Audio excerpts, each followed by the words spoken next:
Hello, viewers of Panda Red, who have all raided this Twitch channel. Welcome to Very Serious Battles, Episode 2. I don't know if this series name is going to stay, but I thought it was fun. There's so many... It's really funny. You guys are all marked. I didn't know this was a thing that Twitch does. You guys aren't going to see this on your end. But you guys are all marked as actually, wait, I can just show you. Hold on. I'm going to show you guys my interface because it's kind of funny here. Geez, that was loud. Oh, did I fix my volume? I'm hoping I fixed my volume. You guys enjoy that. Okay, hold on. Let me show you guys something here. This is the wheel. We'll do this in a second. This is what my page looks like right now. Everyone is flagged as Raider. So it's my chat is like showing me half the messages that it's supposed to. Anyway, welcome. I didn't know Twitch did that. That must be a new feature. But hey, how's everybody doing? Welcome to the stream. We have some fun stuff today. It's another continuation of Versus Battles, like I said. I do have another teaser for Outlaws of the Seven, which I will talk more about in just a second, but as usual, I'm going to pull my fancy marketing trick, and I'm going to tell you there's a teaser for Outlaws of the Seven. Then I'm going to finish my stream setup. Then I'm going to show you, so that everyone has to wait and be patient. It's always there. You just don't get raids a lot. Oh, well, that's fair. That's fair. I guess this... There's so many people that this just made it more noticeable. Let me see if the Discord announcement went up. I'm sure Amy already did it, but I'll check it anyway. Then I'll get my TikTok live. You guys know the drill by now. And then Outlaws of the Seven. And then we're going to do the actual content. But don't worry. Hey, I'm getting faster at this setup stuff. It only took me, almost 2 years, but we're getting there eventually. Amy did do the announcement. Fantastic. Thank you, Amy. Let me get this set. It felt weird joining the stream without seeing the pre-show. Yeah, I'm really curious how this new schedule is going to run, Because this is still earlier. It's still earlier than it has been. This is the second time we're doing this earlier stream time. The TikTok live was mediocre, but also, I don't know how to predict TikTok live stats for the life of me. That is a mystery that I don't think I will ever solve. But hey... I don't do the TikTok lives for the numbers. I do TikTok lives for the vibes and to get more people following me on this better app. That said, speaking of TikTok lives, I'm setting up my concurrent one right now, so give me a minute here. I got my cowboy hat for Outlaws of the Seven. I just need a pirate hat. Excellent. Excellent. Did I say what the teaser was going to be for Outlaws? I said it on the TikTok live. I don't know if I actually told... Did I tell you guys what we're revealing today? Or I'm revealing today, I guess? It's the title art. It's the official title art for it. If anyone was curious. It's really good. Panda did it. He did a fantastic job. There's going to be merch for it, of course. But I will talk about that when I show it. Let's see. Very serious versus battles. That's not how you spell. There we go. I cannot spell to save my life. Now, why would TikTok default to putting a game where you have to catch fruits as an effect on my live stream? TikTok, why would you think I would want to do the fruit catching game for a live? That seems like something that's not a good idea, TikTok. Jay said he approved your idea share. Yeah, I texted him earlier. Jay has final say on everything that is, marketing for this. Though he needs to post his dang video. Dude has not posted his promo video yet, and I need him to do that so that I can do a follow-up. We start in 2 days, man. Get this video up. I'm kidding, by the way. Don't actually yell at Jay to do it. I trust him to do it. I'm just messing with him. There we go. Okay, that TikTok live is set up. Sorry for this, sorry for the delay. Let's get to the stuff everybody cares about here. Panda's been a busy boy. He has been a busy boy. Geeky Gamer asks, are 7 people playing? No. I actually have no idea why it's called Outlaws of the Seven. I assume it is 7 C's, but that is a guess on my end. I do not know. I know some of the lore of this world, but I'm not going to tell you any of that yet. Alright. I'm saving the image. A more professional streamer would have done this first, but Outlaws title art. Pulling this from the email Panda sent me. There we go. All right. Hold on. Let me make sure it's like centered before I show you guys. So we have a fancy reveal here. Go. I lost the. There it is. Nope, not that. This. There we go. All right. Close that. Close that. Shrink it a little bit. Perfect. You guys ready? You guys ready to see the official title art for the new campaign? If you don't know what this is, by the way, I'll explain it once I show the title art. I'm sure most of you already know, but we'll do this reveal. 3, 2, 1. And there it is. The official Outlaws of the Seven title art. And then I immediately misclicked and got rid of it. There it is. It's back. Don't worry about it. It's back. There it is. Incredibly good title art from Panda Red. This is why it pays to have, you know, an actual artist doing things instead of just me slapping some graphic design on stuff. Now, I believe this is not officially confirmed. Screw it. Why would it not be officially confirmed? I'm 100% going to actually do this. There is going to be merch that will drop. Did I just break something? No, I didn't. We're good. I legitimately thought I just misclicked and ended my stream for a second. Hold on. Anyway, as I was saying, we are going to have merch that is going to drop on the release day. So it will drop this upcoming Friday. It will probably be up for like a week with a discount. I phrased that so weirdly. It's just going to be new merch, but there's going to be a discount up for a week. It's not going to just be... Sorry, my brain was scattered because I thought I ended the stream. What the merch is going to be, or at least the starting merch, we're just going to have like an Outlaws of the Seven shirt and stuff like that as the very loud cars go by my apartment. But what I believe some of the other stuff is going to be the like wanted poster character art on the front, and then the Outlaws on the back. That is what most of the character art is going to be, or the character art merch for Outlaws, and that is going to drop this Friday. I'll probably set it up like on the day of the campaign so that it doesn't go up early, and then we'll have like a discount code, I don't know, maybe 20% off or something. I shouldn't confirm these things because I have not determined what the discount amount is going to be, but we'll have that up for like a week. If you are not entirely sure what Outlaws of the Seven is, and you somehow are still here after I've been talking about it for 10 minutes, Outlaws of the Seven is this is also for TikTok people. Outlaws of the Seven is the new Dungeons and Dragons campaign from my D&D show, D&Dorks. We have been doing a single arc, mostly a single arc, for like almost a year and a half now. That just wrapped up a couple weeks ago. And now, this Friday, August 11th at 6 p.m. Central Time, we are starting a new campaign DM'd by Panda Red, entirely separate from everything else we've done before. So there is 100% no precedent that you need. You don't have to watch anything. You can just jump into this live if you would like. It will be posted on the YouTube and podcasting platforms at the usual time, which is Wednesday, the Wednesday after the episode airs. We also have a Patreon for the show where you can get early access to the episode recordings. You can get after shows, things like that. All of those links have just been put in the chat if you want to check all that out. Again, go watch the old stuff. It's all good, but you don't have to for Outlaws. If you want to watch Outlaws and then, you know, go back and watch the old stuff, it's fun. I also am going ahead and confirming there will be more announcements for this, but we talked about this yesterday, so it's set now. The next thing after Outlaws of the Seven, I don't have any like art or anything to show you because this did just get locked down yesterday, but the next thing after Outlaws of the Seven is going to be a likely 3-episode miniseries taking place this October. It is going to be the Halloween special for D&Dorks. It will be DM'd by me. It is a superhero horror campaign called Agents of Hades, and it's going to be incredibly fun. So we got Outlaws, that's going to run for about 2 months, and then Agents of Hades after that. Lots of fun things for D&Dorks. So go follow all our platforms, support our Patreon, etc., etc.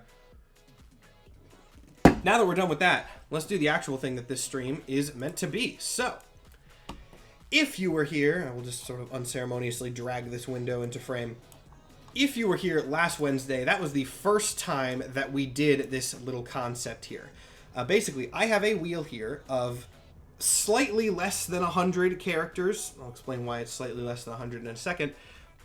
That we are going to spin twice and do actually like researched and discussed versus battles about. I don't know if that's the right phrasing.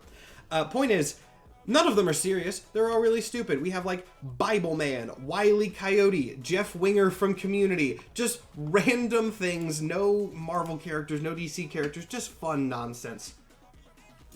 And that's what this stream is about. Unserious versus battles. Now, the reason that this is slightly under 100 characters is what we are going to do really quick at the start is we are going to refresh the wheel. So here, I don't know if it's centered, but I don't really care if it is or not right now. It actually is nicely centered. These are the 16 battles that we did last time. We are going to go through and we are going to clear all these, and then we're going to replace the wheel with chat input up to 100 people. We're started removing them like halfway through last stream, so we didn't do it at the start, but we're going to be refreshing this every time, so it's always going to be 100. Can we submit suggestions? Yes. Well, we're going to... What the heck? Did you guys see that? Did that show up on camera? I picked up my water bottle and it like sloshed in the exact way that it shot out the tiny little hole into my face. That was visible on camera. Anyway, whatever. Anyway, let me go through really quick here. I'm actually going to pull this up separately. We're going to go through just and remove all the characters that we already did. And then we will figure out how many more we need to add. We'll add them and then we'll start the fun. So, the unfortunate thing about... Oh, wait, can I search? No. Is it this? Hide. Okay. So, I'm going to just scroll through and we're going to get rid of the ones that we already did. Input to 100. Okay, Frosty the Snowman. We did. Remove it. I do have me on this list. You will now see. I did put myself as a... Me as me on this list. Mordecai and Rigby. We have Jake and the Neverland Pirates. We already did. Pepsi Man. We did. And again, this last episode is available on YouTube. I'll put the YouTube link in here. So if you see a character that you want to hear the debate on, that episode is fully available on my VODs channel. Go check it out. Not now, but later. Sporticus we did. He got set up because he went up against Chowder. Rip to Sporticus. Ed from Foster's Home, Timu Mizumi, Trogdor, Flat Stanley. We got a bunch in a row there. Let's see. Super Y we did. Jack in the Box we did. Why did I say it like Jack in the Box? I put the emphasis in a weird place there. The Pixar Lamp we did. Buzz Lightyear the Man, as in the Lightyear version we did. Let's see. Coco from Foster's Home we did. Dr. Doofenshmirtz I believe we did. The Little Einsteins we did. Paul Bunyan we did. Wilt from Foster's Home we did. The Moab from Bloons. You can get the idea of the vibe of this ridiculous series. Did that. Casper we did. We won't have to usually do this. Usually I'll do this off camera, but I had the idea to replace this a little after the fact. Lego Shack is gone, thank goodness. Jerry, as in Tom and Jerry, we did. That one's gone. We're getting close. Owlette we did. Matt from Wii Sports we did. Chowder we did. Kido we did. Count Chocula we did. Truffles we did. Robin's Batarang I believe we did. So we need 30 more? That would track. Actually, wait, hold on. We did 16 battles. So there's 2 on here. 2 on here that escaped my gaze when we were removing these. Was it the Trix Rabbit? I think Trix Rabbit we did. What was the other one? Who else? Who else got in here, snuck in here? Let me look at my master list here. Pixar Lamp, Robin's Batarang, Buzz Lightyear, Little Einsteins, Chowder, Sporticus. Oh, Kermit. Where's Kermit? I think that was the one we didn't remove. Yeah, Kermit the Frog. So we need 32 more. 32 more characters to go on this list. Again, usually we'll do this beforehand, not on live. Okay. Let's see. Start pitching your ideas. I don't have to necessarily know them. El Tigre, fine. We'll put him on there. And I've got a nice little counter on. I'll actually zoom this in so you guys can see it a little better. This number, which is currently at 69, nice. We need to get that to 100. That is the goal here. Shigo. Shigo's a great one. Also, just for note, these are not serious. No serious characters.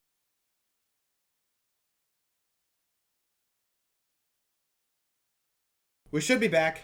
I'll have to actually do editing on this VOD, won't I? Damn it. Okay, we're back. Hi. I don't know if anyone else is here. My internet just died randomly. Spectrum cable's awful. I really hope this doesn't tank my views into the ground, but it probably will.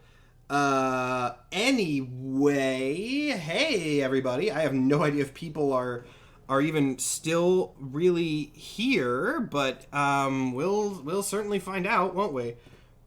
Yes, as Amy said, refresh if you can't see, though I don't know why I'm saying that, because the people who can see are already here. I've added a couple more characters to the roster in the absence. I was taking some suggestions on Discord while we were waiting. Anyway, yeah, let's hope this doesn't tank my views, man, but it probably will. Oh, well. Oh, I gotta set up the concurrent TikTok live again, too. God, I hate Spectrum Cable. Amy already announced that we're back up. Thank you, Amy. I guess while we're waiting here, go ahead and toss me more character ideas if you're here, because like this is not the focus of the stream. The focus is going to be the battles themselves. So toss me more character ideas if you're here. We'll try to fill this out, and I'll stall for a couple minutes to see if more people come back. Mystique, I don't know what Mystique Sonia is. Barney's on there. We did put Barney on there. Laval from Lego Chima. Sure. I'll put that on there. We need 22 more. So many. We're not doing Mephisto. I'm not. That bit does not need to be there. Artemis Fowl. I don't know a lot about Artemis Fowl. The movie was not good, so... Susan and Mary Test, I think, is already on there. SpongeBob was on there. Larry Boy's on there. Carmen Sandiego, sure. Sure. Pinkie Pie, sure. That's valid. That's valid. Loch Ness Monster, sure. Why not? Loch Ness Monster. Toodles we put on there. Caillou, I don't have enough interest in. Rocky, you're going to have to be so much more specific. Cosmo and Wanda, no Butch Hartman properties. I don't like Butch Hartman. Hacker from Cyber Chase is already there. Clifford is great. Clifford the Big Red Dog is amazing. Also, welcome back to everybody who's slowly coming in. My internet just totally crapped out. I'm sorry. Not my fault, but that sucks, and I know it's annoying, so I'm sorry about that. I'm trying to...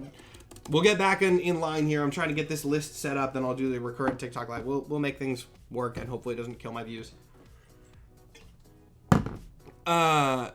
Tater Tot the Kitten? No, Amy, not Tater Tot. Big Red Dog. Marcus from Lab Rats? Sure, we have all the other Lab Rats cast. I also know him. He's nice. I have his phone number. I never talked to him, but I do know him. Tater Tot had Bonkers. He could win. Yes, but you have Tony the Torger. I do have Tony the yeah, we're gonna leave that because that's funny. The Ducks from regular show. We already have Mordecai and Rigby. Pac-Man is already on there, specifically Pac-Man and the Ghostly Adventures. I don't want to put Dean Dork stuff on there. I don't want to put Dean Dork stuff on there because I could define the rules whatever the heck I wanted. Oh, the Totally Spies crew? Sure, I'll put them on as one. I'll put them on as main three. Darkwing Duck is great, yes. Darkwing Duck is Duckwing Dark. Duckwing Dark is going on there. Bible Man is 100% on there. One of the first to be added on the list. Who is Martin Mystery? I did put on Tigger. I put Tigger from Winnie the Pooh. Bonkers from the TV show Bonkers. There's so... The Kahuna from Baby Genius. Here's the thing. Baby Geniuses might be too niche for me to find info on. So I don't know. Nancy Drew and the Hardy Boys are both excellent. I'll go ahead and I'll put the Hardy Boys on there. That's good. Itchy and Scratchy from The Simpsons? Sure. Okay, yeah. Itchy and Scratchy's good. We have Tom and Jerry on here. Scratchy? Is that how you spell it? I actually don't care. Leo from Lab Rats? Leo is already on there, actually. Splinter from TMNT. I feel like TMNT is too serious. TMNT is too serious for this because they're fighters. Mr. Mr. Beast? Sure. All right. I shouldn't indulge this, but I will 100% put Mr. Beast in here. The Count from Sesame Street? Great. Love it. We only need 10 more, and then I'm going to set up my... We need 10 more. I'm going to set up my TikTok live, and then we're going to start the actual fights. I'm so mad that my internet crapped out, man. I really hope my views recover. Oh, well. Hatsune Miku is excellent, and how is she not on this list already? Incredibly good. Sam from iCarly isn't... Sam's just a person, and I haven't seen iCarly, so I don't know how much interest we'll have there. Pen Zero is a weird poll, but I will put Pen Zero on there. Okay. Penny from The Amazing World of Gumball. Sure. The Amazing... Tawog, right. That's what the acronym is. I already have Gumball and Darwin on there, but we'll put Penny on there. 7 more. Yo Gabba Gabba. Is there... Okay, sure. Why not? Yo Gabba Gabba. I believe it has 2 B's. Also, I don't care. We'll just say all of them. My Chemical Romance, because they were on Yo Gabba Gabba once, and I think that's funny if we put the members of MCR in this list. The dog from Johnny Test. Duke? Was that the dog's name? I haven't seen Johnny Test in so long. Michael Scott? Sure. I have not seen enough of The Office, but I feel like that's enough of a bit that we could do that. Dookie. Okay, Dookie. Sure. Johnny Test is spelled like that, right? Again, I don't care that much about the spelling. 3 more. 3 more. We need 3 more. 3 more. The Aquabats? The band? 3 more. 3 more. Then I'll do the... Actually, I should be setting up the TikTok live while I'm doing this, shouldn't I? The Cyber Chase Kids? We put the Cyber Hacker in there. Oh, Courage the Cowardly Dog is great. Hold on. Courage is good. Courage is good. The Beatles? Nah. I don't like the Beatles. I feel like that's going to get me yelled at by at least one person, but it's true. I don't like the Beatles. I don't get them. Oh my god, Spy Kids! Yo! Okay, no, Spy Kids, 100%. What a great poll that I'm mad I didn't think of earlier. Spy Kids are going to fill up the last 2 slots. Carmen and Junie, we'll do them as a pair. And then I am, what's the guy from the second one? We could do a lot, but we're going to cap this at 100. We'll put more Spy Kids on there later. The bad guy from the second one. The guy who made the monsters. Spy Kids 2, Isle of Lost Dreams. My favorite Spy Kids. I like that one a lot as a kid for some reason. IMDb. What's his name, man? It's just like a name. It's not like a villain name. Romero. Played by Steve Buscemi. Romero from Spy Kids. Yes. Perfect. We will definitely do more Spy Kids, but we're at 100. So for the next episode of this next week, when we replace, we will... Oh my god, Shark... I'm breaking my own rule. If this is my rule, I don't care. We are going up to 102 because I am 100% putting Shark Boy and Lava Girl on this. We are at 102. Shark Boy and Lava Girl have been added. Yes, definitively. I'm so mad I didn't think of that earlier. All right. I'm going to set up this concurrent TikTok live in hopes to kind of boost some of my views back up. And then we are going to start. If you don't understand the format, it's very simple. I'm going to spin the wheel 2 times, and then we are going to do some research and decide who wins in a fight. Simple concept. Okay, let's see. I looked away and thought he was going to say Sharknado. A Sharknado is, I feel, also a viable option, but we're already at over the cap, so who cares? We'll add more later.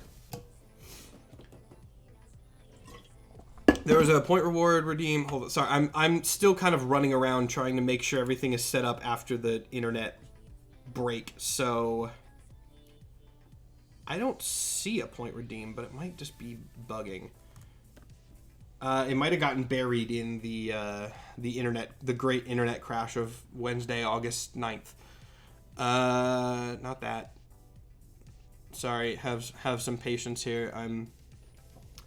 All the things that I said. Oh, explain Diamond Head from Marvel. Oh, the guy that Nova fights? That guy that Nova fights in space? I don't remember anything else about him, so I'm going to say the guy that Nova fights in space, and that's going to be the end of the bit. Okay. There was a Spy Kids and Shark Boy Lava Girl sequel called We Can Be Heroes. Yeah, it sucks. Shark Boy and Lava Girl is great. We Can Be Heroes, awful movie. I don't know if that's a hot take or not, or a take that's going to make people mad. But I hated We Can Be Heroes. All right. Let's respace this. I had to close everything. Also, another rule from this, by the way, that someone just pointed out, and this is not a rule that I had ever said, so no one's broke. No anime. No anime on this list, because I feel like the second you bring an anime character into power scaling, people are immediately going to take it about 5 times more seriously than they need to. So, no anime. Nothing against it, it's just people are going to take it too serious. Alright. First round. Actually, let me make a little... Well, we'll do it in a second. The wheel has been restored. There we go. The rule has been restored. Our first contestant of the night... Oh, did my music stop when I did the... Is Swiper from Dora the Explorer. An excellent start. Oh, so good. My music did continue. I was wondering if that would break, but we're set. All right. Let me... Episode 2.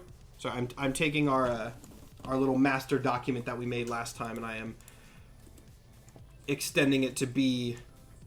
We're going to use this one for everything. Episode 1. That's not what a 1 is. There we go. Episode 2. Internet cut before I could suggest some characters. Yeah, things got screwed up by that. I'm sorry. It's not my fault, but... Battle 1. I will zoom in so that you guys can, like, see this easier, too, by the way. Oh, hold on. I know what's doing that. I will just leave it like that. I don't care. Okay. Swiper versus... Oh, I forgot to... I already broke my own rule. I forgot to remove him from the list. See, my internet dies and everything breaks. And I'm sorry about that. Screw it. I'll just remove him if we hit him again. Okay. Roll number 2 for the first battle. Swiper versus... Wow. Well, I did say I was going to remove him from the list. I did say I was going to remove him from the list if we hit him again. There was a less than a 1% chance of that happening, but hey, it worked out. Swiper, second time, versus... We're not doing mirror matches. Alright, cool. Let me write this one down, and then we'll start looking. Toon Force might come in handy here. Swiper... That's not... And yes, I know that this is too small to read on your screens. This is just for my personal use. Marcus from Lab Rats. I'm so tempted to actually text him, but I haven't texted him in like a year, so I'm not going to do that. Alright, let's pull up our wiki pages here and start looking at some powers here. Can we bet points? Yes, I will leave that to the mods to set up because they're better at it than I am. Alright, we'll do Swiper first. Swiper from Dora the Explorer. Is this centered enough on your screens? I can fix it so that it's slightly more... What is up with this wiki? The formatting is that just like an error, or is this wiki... Okay, this wiki is just like that. Oh, well. Let's see. Bad. So Swiper's a fox? Yes. This is a fox-like creature. A sneaky orange fox. Alright, cool. He's also 10 years old, apparently, canonically. Swiper is 10 years old. Interesting. Noteworthy. Swiper's motive for theft is patently childish. He never seems to actually want the object he takes since he almost immediately throws it away. All right. Here we go. This is going to be more interesting than we thought. This is going to be more interesting. Also, I forgot that you knew the mark. Yeah. For those who don't know, I did. He used to do stuff on TikTok. Mateus Ward is his name. He used to do stuff on TikTok. I don't know if he still does because I haven't seen his stuff in a while. But the algorithm is janky, so sometimes it just doesn't share things. But I got Mateus Ward to voice the Watcher in a very, very weird but very fun video that I did. I did like a 400,000 special. Where I did like a big collab, and Mateus Ward voiced the Watcher in that TikTok, and so that's why I know him. But again, I haven't talked to him in a hot minute. I need to text him again just to be like, hey, how you doing? Anyway, this is where things get interesting for versus battle purposes. Swiper is very fast, agile, and somewhat of a master of disguise. He has a great deal of technical knowledge as he's built a variety of vehicles and gadgets, including a remote-controlled robot butterfly to help him swipe things. This might be more of a fitting matchup than I ever expected it to be. If he's a tech guy, what sort of tech has he made?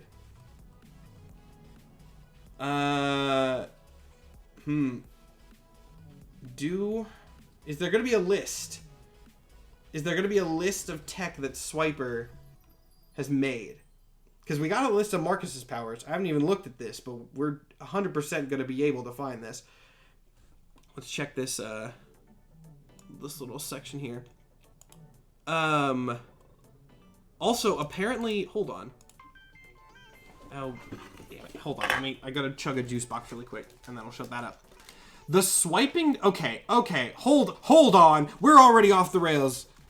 Ladies, gentlemen, and everyone else, we have gone off the rails in about 2 seconds of actual I mean, I know it's been half an hour, but like, that's the fault of this stupid internet bug. The swiping disorder is a fictional disorder in Dora the Explorer. Dora the Explorer. It is a common disorder. Okay, common is alright.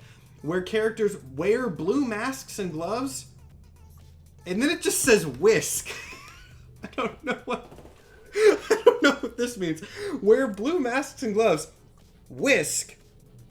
Swipe by stealing stuff and throwing them to different locations. So it's a disease? What does whisk mean in this context? We're off base. We're out, we're gone.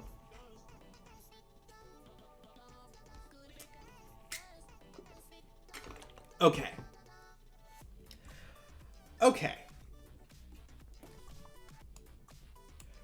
Dora the Explorer wiki. If it was never mentioned in the series. Wait. Okay, I hate this wiki. Off the rails already. You're right. Point 1 under trivia. It was never mentioned in the series. Point 4 on the trivia. This disorder was never mentioned in the series. Did they just make this up? Okay, I know this is supposed to be a versus battle, but we have to find... We need to figure this out. What's the cited source here?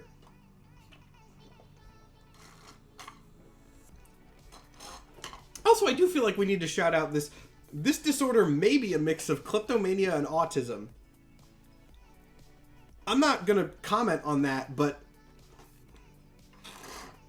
this isn't a fanfiction wiki, right? No. The swiping I don't even know.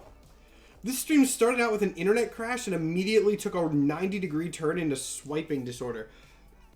Apparently the movie.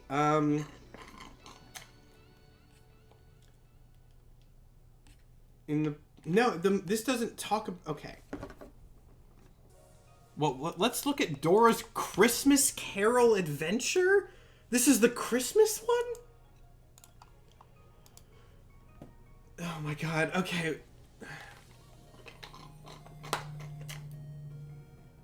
I'm skimming this. Okay, actually, why am I skimming when I can Control F search disorder? Not there. No results. Nothing. Dora the Explorer disorder is now something on my Google search history.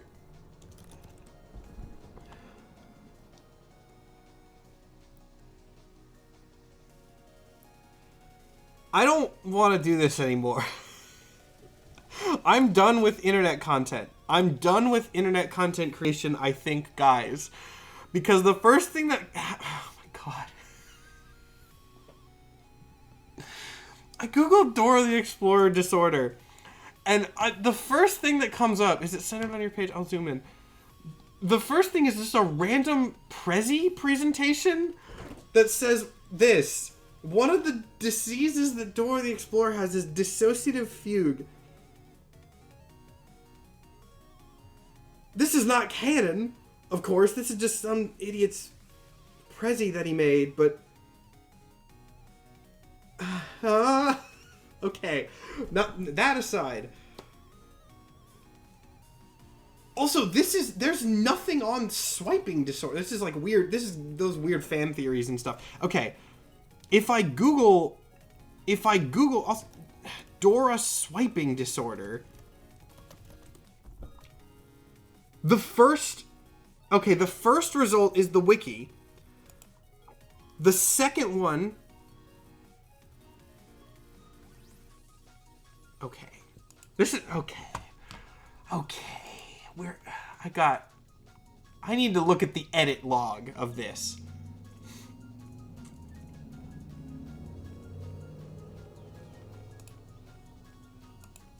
Yeah! This is just... Someone just made... Oh my god. Oh, this gets worse with every...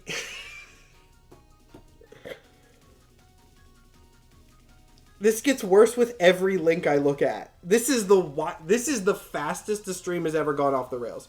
We had an internet bug, and then we had... Okay. I promise this is gonna come around to something cohesive in a second. So, when I googled Dora swiping disorder, there were two relevant results. You can see how defeated I am by how far I've sunk down in my chair. First result is this. The swipe, well, not the edit log, but the swiping disorder page. The second result is this. This is a discussion page on the same wiki by someone named Hayden Kaufman. They put their name on the internet. That's not my fault. It's just this. It just says Swiper has a disorder, that's why he swipes. That's all it says. This wiki page was created by a different guy named Hayden. Hayden the cool guy. This is a different account than Hayden Kaufman, but they're both Hayden. Surely these are the same guy that just made this up. Surely this is the same guy that just made this up. Here's why I sunk so far down into my chair a second ago. I was trying to find evidence, so I clicked on Hayden Kaufman, and his last page is from May, and it's called Swiper the Fox X Mirabel Madrigal, and it's just this.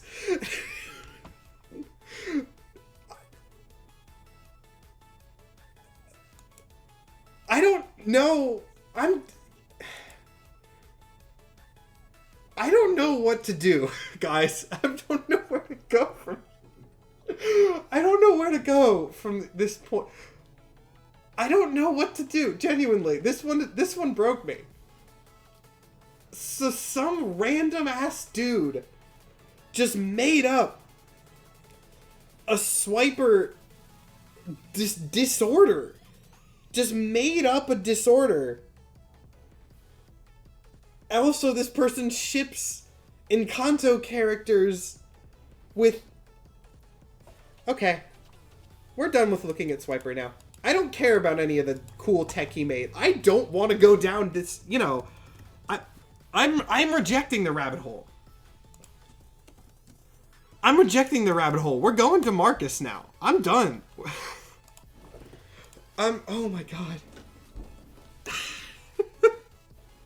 I don't know what to do.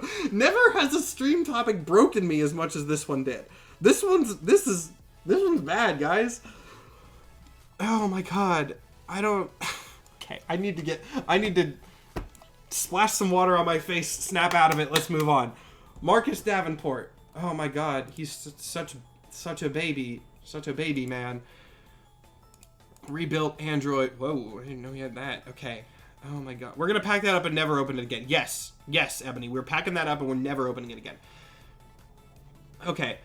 He has laser vision. He has molecular kinesis, plasma grenades, blast wave, electrokinesis. He has a bunch of powers.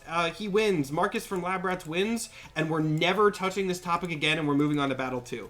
Was this one a little bit faster in terms of analysis than these usually will be? Yes. Am I ever discussing this again? Hell no. Oh my god. The internet dying was trying to prevent this future. Yes.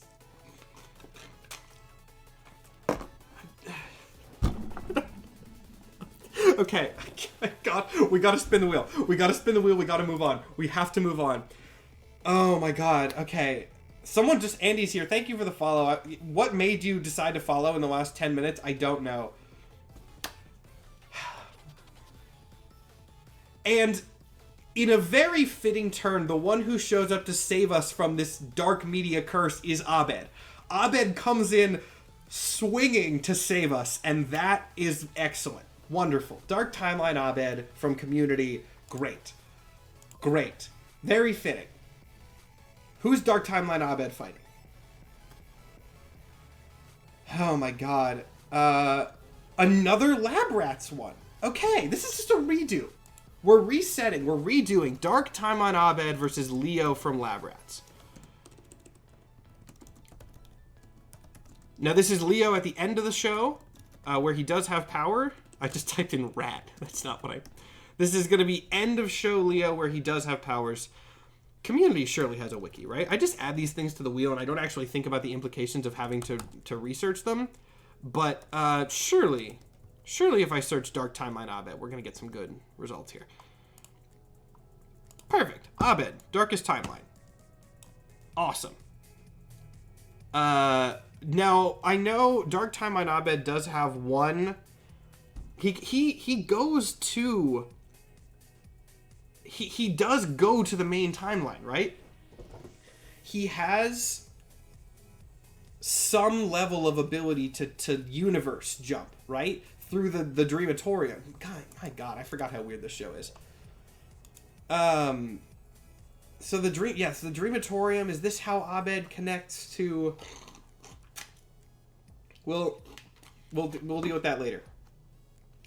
For those who don't know what this is, there's an episode of Community where they create... A bad dice roll creates a dark timeline split where everybody's evil, and we have evil Abed in this universe. Yes, he uses the Dreamatorium as a conduit to the Prime Timeline, contacts Abed, and starts to manipulate him in order to bring his evil plan to fruition. So he does have some level of universe hopping ability. Alex, we're not... I'm about to put Swiper in the band... No, I ain't. What am I talking about? We are straight up putting Swiper in the banned terms on this Twitch channel. I never want this to ever be invoked again. I'm not gonna lie, I forgot how to do that. I don't want to spend time looking at mods. Ban the word Swiper from this Twitch chat. We're never invoking that name again. I am swiping your ability to say that. Oh my god. Dang. Dude, you're new here, Doom Goon. I like that name. I don't know if you've been here for the past 20 minutes, but oh, it's been bad. Okay. Evil Abed, he has a bone saw. He does stuff. Okay. Leo from Lab Rats. Let's look at some powers here. I feel like Abed's power here is 100% going to be... He's got the tactical advantage, right? Leo's great. He got some powers. I think he's a musician now, right? He's part of a group on TikTok. But I don't think Leo has the tactical mindset to beat Dark Timeline Abed in that angle of things. Linkid, that's... Oh my god. Alright. You guys are going to shatter my psyche more than it's already been destroyed. Leo, so he has a bionic right arm. Leo has a bionic right arm, but he's Winter Soldier. He's Disney XD Winter Soldier. He can shoot laser blasts, and I believe the only real thing that he can do. He can generate an EMP. That's not really relevant against Dark Timeline Abed. Energy transference. I don't even remember this. It can absorb energy and heal things. But it's highly discouraged due to and it says life risks. Hyphenated. That's weird. Also, he has superhuman strength, but only in one arm. Oh, you're right. He does have a bionic leg as well. I haven't seen this show in a very long time. But it says that it's just strength. It says just strength. All right. Peak human intelligence. I feel like that's not true. I feel like that's not true, Labrat's Wiki. I don't think that Leo has peak human intelligence. So, Dark Timeline Abed, who has the ability to, in some capacity, dimension jump, versus Smart Nerd with Robot Arm and Robot Leg. Dark Timeline Abed gave Jeff a robot arm so he could give himself one instead. Oh, you're right. You're right. There is an evil Jeff that has a robot arm. That might actually, that might tip it. That might tip it here, right? Yes. Yes. He has the reality warping paintball weapon, and then he also has a robot arm. So, I think, man, this must sound so weird to people who have not seen Community before. But yeah, you know what? You're right. Abed was able to create a robotic arm for Jeff, so I think that he has enough mastery of cybernetics to where he would be able to get around, the powers of Leo. Hey Matt, what's your favorite snake Pokemon? Luna, I know what you're doing. Do you know how many times I have to be on my guard for people in TikTok Live trying to make me say slurs with tricky word things? I'm so ready for this kind of nonsense. Anyway, I still don't have a gavel. Dark Timeline Abed, I think, is going to take this one. He just has more. He has more tech available. He has more tech available. So I think we're going to stay. I'm still reeling from this first one, guys. This is going to throw me off my game for the rest of the night. And I'm so frustrated. It also did hurt my views a little bit. Not the swiper thing. The internet crash. Anyway, I didn't remove him from the list. I'm going to forget to do that every time. That's fine, though. We're going to just do it later. Third fight! We're like almost an hour into the stream and we're only on 3 because of all the nonsense. But hey, that's fine. Third fight is SpongeBob, a show that I have never seen. And to be honest, maybe I'm going to get yelled at for this. Don't get the appeal of, but SpongeBob versus... This is going to be some Toon Force stuff, right? I feel like Toon Force is going to be a factor in SpongeBob. Versus... well, this one's pretty easy. This is the sentient Wii Fit board. If you guys ever played Wii Fit, you know, like the Wii Fit board is like a guy. I don't think if you took a sponge and like wrung out water over the Wii Fit board, I don't think it would work very well anymore. It's water versus electronics. Do we even really need to? Do we even really need to? I was hoping, not hoping, but I was expecting Toon Force to be a factor here, and I think it is just, it's water. It's water versus the Wii Fit board. The Wii Fit board that called me fat as a kid, probably that Wii Fit board. Yeah, I don't know if there's necessarily multiple of them. I don't know if there's necessarily multiple of them. We're gonna look up Wii Fit board wiki here to see. Hold on. Are Wii Fit boards waterproof?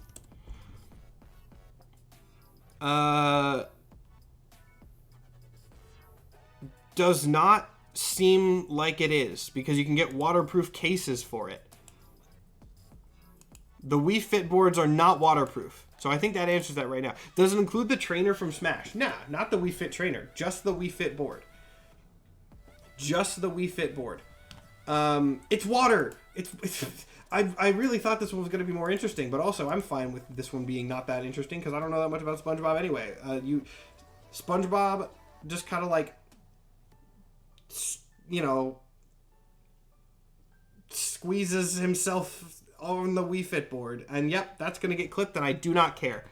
I'm so broken after the swiper thing, I don't care at all. Tonight has shattered my psyche and put me into a dark place that I hope to recover from with time. But it's going to be a journey and I hope you'll all stay with me in this, you know, dark period in my life. SpongeBob has Toon Force that rivals Bugs Bunny. Yeah, that's also probably true. Dark Timeline Matthew. Very fitting. Yes, also true. The darkest timeline, man. Battle 4. I'm so... Alright. Battle 4. Please, just something interesting. Something interesting enough that it will distract me and my viewers. Hey, oh, here we go. Okay. Hamster from Hamster and Gretel. This show, I don't know how many people necessarily know this show. This is the newest show from Dan Povenmire, who makes Phineas and Ferb. It's a superhero show about a hamster and a girl that have superpowers. I saw like season 1 of it. I thought it was Someone in chat said they like it. I'm actually curious. You don't need to do like a poll on this, but like in general curiosity, what are your guys' thoughts on Hamster and Gretel as a show? We'll talk about like the power of the character in a second here, but what do you guys think about the show? Also, yes, Hamster is probably going to clear. Because Hamster just has straight up superpowers.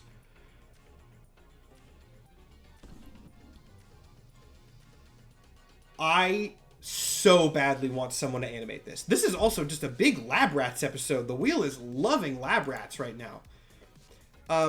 Anyway, someone please, if anyone can animate, please draw Adam from Lab Rats fighting a superpowered hamster.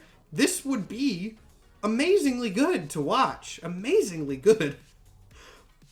It's fine, but it feels oddly cheap for a Dan Povenmire show. Yeah, it's just, it's meh. Anyway, Hamster. This is what we needed, though. By the way, this is the battle we needed. Huge Lab Rats episode.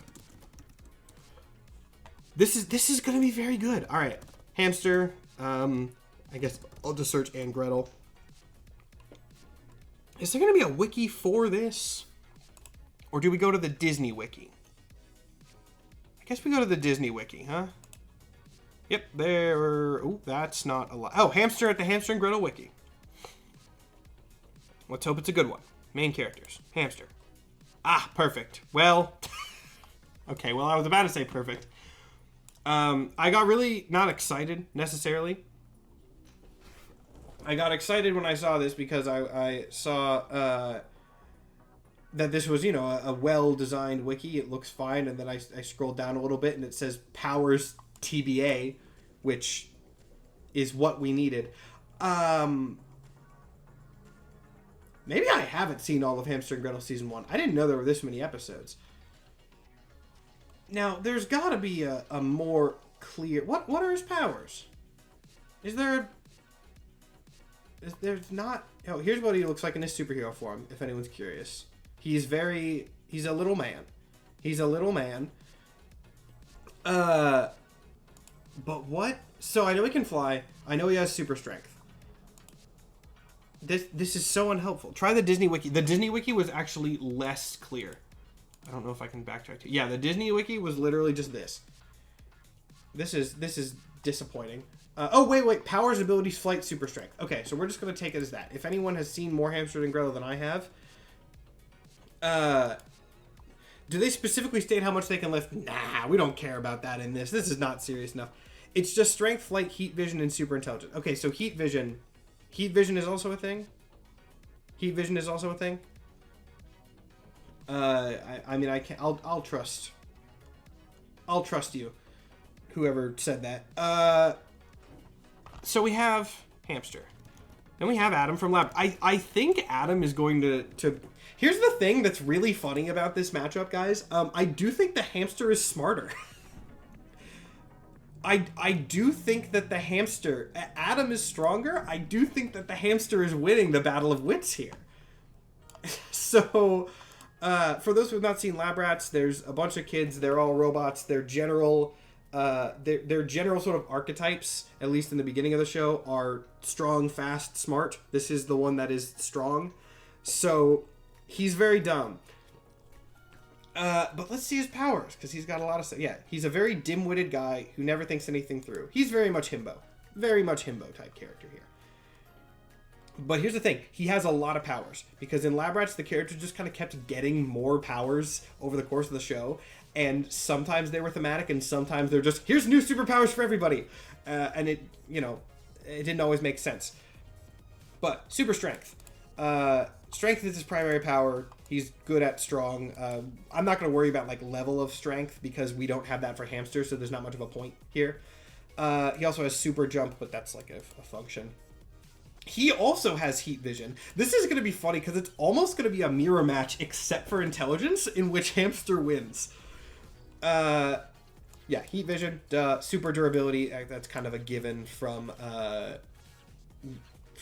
super strength.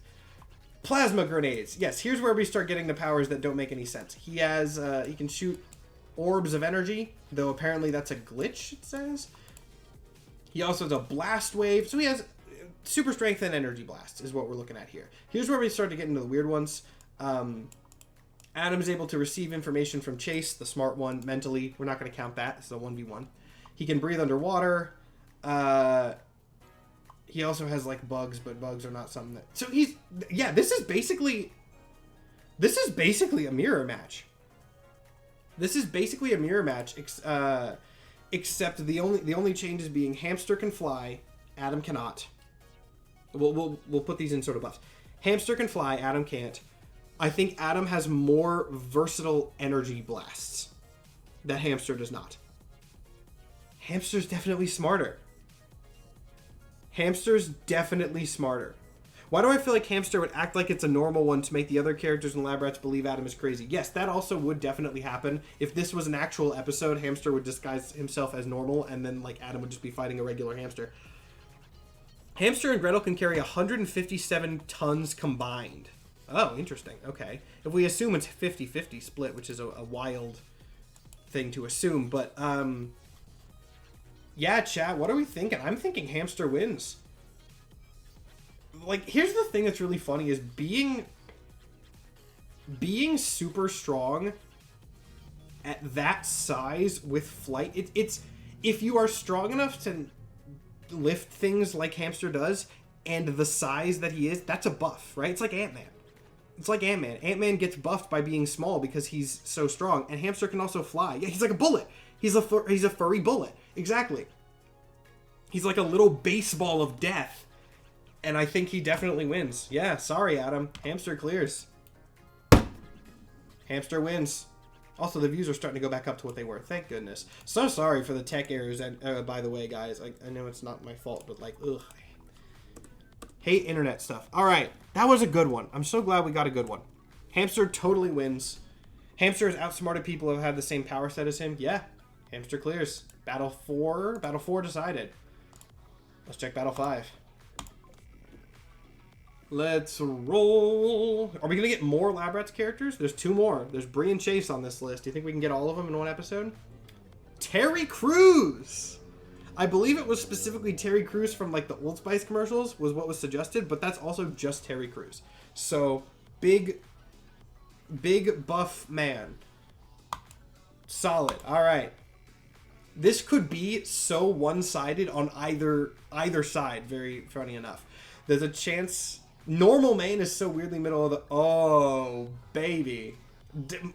Lab Rats and Dan Povenmire, man. That's what this episode is.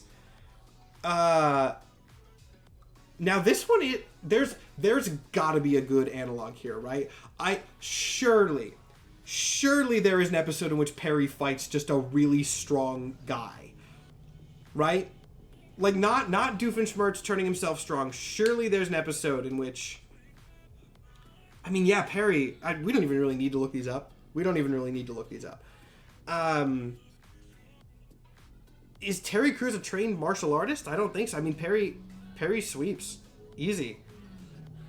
Perry sweeps easily. He's got the gadgetry. He fights the Regurgitator. Yes, he fights the Regurgitator. You're right. The Regurgitator. That was the episode I was thinking of. We're gonna look this... I said we weren't gonna look it up, and I lied.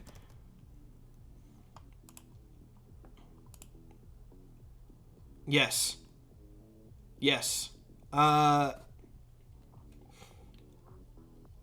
Does he actually beat him hand to hand? I don't know, and I also don't think it really matters. But think about how many big machines Perry's taken. You're right. He's a trained spy. He has gadgetry. Another one in which size is actually maybe going to be an advantage. Like, I don't think that Terry Crews is going to be very good at fighting a real platypus. I'm canceling the gamble because he chose it immediately after it went up. That's also true, but like this one is so simple. This is a nice. It's simple. It's easy. We don't even need. It's decided before I even write it on the master list. There were so many things that Terry Crews could have beaten, like Pixar lamp from last time. I have a Pixar style lamp right here, but I'm not going to break it for the demonstration. Just like pick that thing up, smash it on the ground. But Perry, no. Such an easy decision. Terry versus... How has no one said Terry versus Perry? Oh, nope, somebody did. Fishboy said it. I'm amazed it took me that long to get there. How's your day going? It has been going up and down. We had internet crashes on Twitch that was confusing me, but we're good now. We're back to solid now.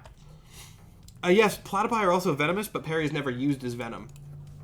I'm gonna assume it's like a Human Torch doesn't hurt people with his fire type deal. All right, we can easily go into battle 6 here.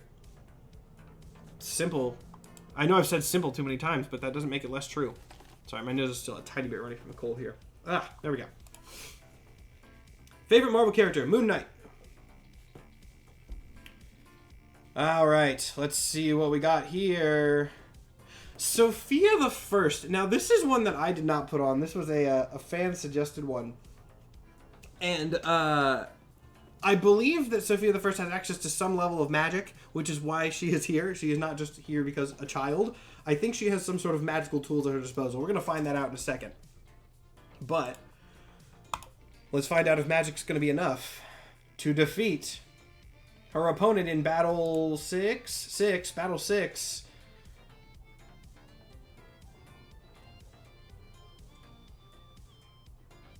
This is a really bad episode. This is a really not good episode of Twitch streams. This is not a good time to be watching my streams. This is the final stream before Outlaws starts, and it's this garbage. Sophia the First versus Mr. Beast. Explaining character badly, pretty persuasions. I hate that name. I don't like it. It's just a... But I'll do the thing. I mean... Isn't the one good thing that she did... No, she was not the one that... I don't want to talk. No, never mind. No. I don't like it, Alex. The thing is, I don't like it. Also, hold on. We're not gonna make those jokes, by the way. Not gonna do jokes of that nature here. That doesn't need to happen. Okay, let's see. Sophia the First, power scale. Let's see. Again, gotta have some sort of magic, right? Gotta have some sort of magic. Is there a Disney wiki? Is there a Sophia the First wiki? We'll find out. Sophia. Probably Disney wiki, right? I feel like this is Disney enough. Here we go. Now, okay, I'm immediately seeing, now this is something that's very small, and we'll look at details here. It says under occupation, Protector of the Everrealm. And Protector of the Everrealm is a really cool-ass title. What is Everrealm just like her land? A parallel world that is magical in nature. Oh, yeah, so it's just her world. Okay. Let's look at it. Oh, powers and abilities. Why does Hamster not have a powers and abilities section, but Sophia the First has an incredibly detailed one? My God. The Amulet of Avalor. That lets her talk to... Okay, we're gonna skim this because there's so much more than I thought. She can talk to animals. She can turn into a mermaid, so she can breathe underwater. She can shrink at will. And she can transform into any animal or mythic being she sees, and also summons the Disney princesses when she needs help. Okay. Because summoning all the Disney princesses is actually a wild power, we're going to assume that does not work in the 1v1, because if you can summon Elsa from Frozen, Elsa's like Avengers level strong. So we're just not going to worry about that. Because Elsa's like a god, right? We're not worried about it. Yeah, and apparently she's Beast Boy, which I didn't know. She has a flying horse. Magic. Here we go. What specific spells? She's got a duplication spell. She's a top student in sorcery class. Leadership's not really a power, but whatever. Enchanted ice dancing? What? Magical knowledge. Okay, so what I'm hearing is druid. What I'm hearing here is druid. Like that's what we're getting. I'm getting 5e druid from this. Yeah, I mean, tell me I'm wrong. This is a 5e druid versus Mr. Beast. Now, Mr. Beast's really only power is money. But we're not going to assume prep time. So we're assuming he cannot commission Batman gadgets. We're going to assume that that is not going to be something that can happen. Druid with infinite spell. I mean, yeah. She can turn into any animal or mythic being she sees. That's wild. What options does she have? Because it says mythic being. Can she turn into like a dragon and then just eat him? Like what are the mythic beasts? I'm looking for this is horrifying. Don't like that. Someone who knows things about Sophia the First more than I do, what mythic beasts are the options that we have here? What are the options that we're looking at? But you can't see it. That's another important question. Not as important as I think, because she's also got other magic. But like, does she have to actively be seeing it when she says? Is it like Animorphs, where she sees an animal and then stores that power, or is she only able to turn into things that she actively sees at the time? Archie coming in clutch. Look at season 4, episode 7. Cool, great. Sophia the First. Got to be in episodes. List of episodes. Season 4. Number in series 1, 2, 3, 4, 5, 6, 7. The annual Roast and Toast has arrived, in which dragons from all kingdoms gather. Sophia uses her amulet to transform into a dragon. Alright, cool. Mr. Beast might have enough money to be like I'm trying to make a dragon horde joke, and it's not coming to me, so just don't worry about it. Sophia the First wins. Mr. Beast gets eaten by this child, and that is the end of the fight. Actively seeing or has seen previous. I mean, it doesn't even matter at this point. It doesn't even matter. She's also got other magic. She was trained by Merlin. Small dragon, but still dragon. Yeah, it's not the... No, we're not doing that. I was about to get myself into an incriminating position there. There we go. Okay, it's Battle 7, Sophia the First. We are burning through these, which is good because, the stream got delayed by 20 minutes. I'm pretty sure those are literally the rules for druids transforming in 5e. Yeah, it's a... I was making the Animorph joke, but like it is also the same bit. Can you answer real quick about Ben 10 Beyond Man? This is not serious power scaling. I kind of do this series as like satire of power scaling because I don't like power scaling. I don't like when people take it too seriously. So when it comes to like Ben 10 Omni-Man, I don't have stake. I don't have stake in the game. I don't really care. They're fictional characters. You can make an argument either side. There's not a conclusive answer. Let's do Satirical Battle 7. Lots of the new ones. We only put in a couple new ones this week, and we are getting a bunch of new pulls. Carmen and Junie from Spy Kids versus... This is gonna be a good one. By the way, just for note, we're gonna do the kid versions. We're gonna do the kid versions. Actually, wait, this is important. Let's decide this before we roll for the second one. What movie? Because they get so much new tech in each movie. I'm inclined to say Spy Kids 1. I'm inclined to say like end of movie Spy Kids 1. right? Just because that's the most simple way to do it. Or like beginning of Spy Kids 2. Not what they have like the weird animal things. Not random. Thank you for the follow. I'm inclined to not Spy Kids 3. Like, can we agree not Spy Kids 3? Good movie, but well, good movie for what the Spy Kids movies are, which is good. But that's a different thing. We're not okay. So not, let's just say not 3. They have access to the tech in 1 and 2, but not 3. That's solid. Yeah, because 3's when they're in the game, and that's like a whole... 3's when they're in the game, but also like the game and reality kind of blur at the end. So we're just gonna say Spy Kids 2. Like, yeah. I don't know why I'm saying this over and over. Let's see who they're fighting. Carmen and Junie, a double team, which gives them an instant advantage. Versus Peglin.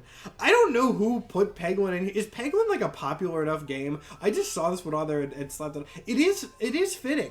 Where it's some gadget type things, right? It's some gadget battles here.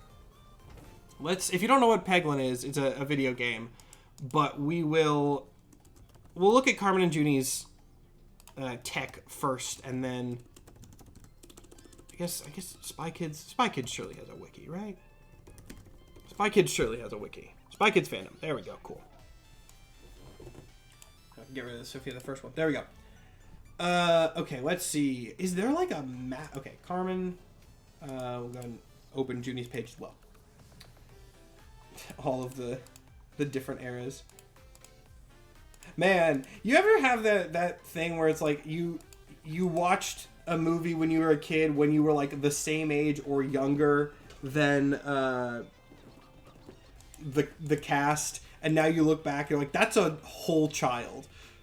Like when I watched this, I was like the same age, and now it's anyway, or I was younger than her probably. That's a whole child. Anyway, this is the era that we're talking about, I guess. Not that the image matters. Is there a gadgets thing? This is my second stream back in a while, and I was not expecting this, but I'm intrigued. Yeah, it's a wild... Streaming is wild, man. I'm sorry. Comics? There are Spy Kids comics? From... Oh, Disney Adventures magazine. Okay. Okay. Not dedicated. Not dedicated comics. Let's see... Man, lots of TBAs here. Trivia. There's gotta be a gadgets thing, right? Because gadgets are what we need. You know, we can assume enhanced and improved physicality from training, but gadgets are what really determines the power level here. And I was hoping I would find an easy like gadgets page. And I am not finding one immediately. I'm scrolling through again here. I'm trying to find like anything with a link. You know what? If we can't, we'll just not worry about it. I mean, we will, but like. Anyway, Junie. Oh, my mom's here. Hello. Also, Sage is here as well. Hello, mother. How old? That's a baby. That's a baby. This is wild. See, this is like the era that I remember him at. And then that's what he is now. But like, this is a baby. I haven't seen the original Spy Kids in so long, man. I haven't seen it in so long. Okay. I'm just looking for a gadgets page, because this is going to be basically the same. We'll go and compare, and then we'll worry about gadgets later. So, Peglin, right. So, Peglin, this is the one that's going to take a little bit more explanation. Telepathy was only in the skeleton cave. Yeah. Telepathy was not a power that they kept. Peglin. Is there a Peglin wiki? So, Peglin is a spin-off, not a spin-off game, but it's inspired by Peggle, if you've heard of this. It's about this little goblin guy.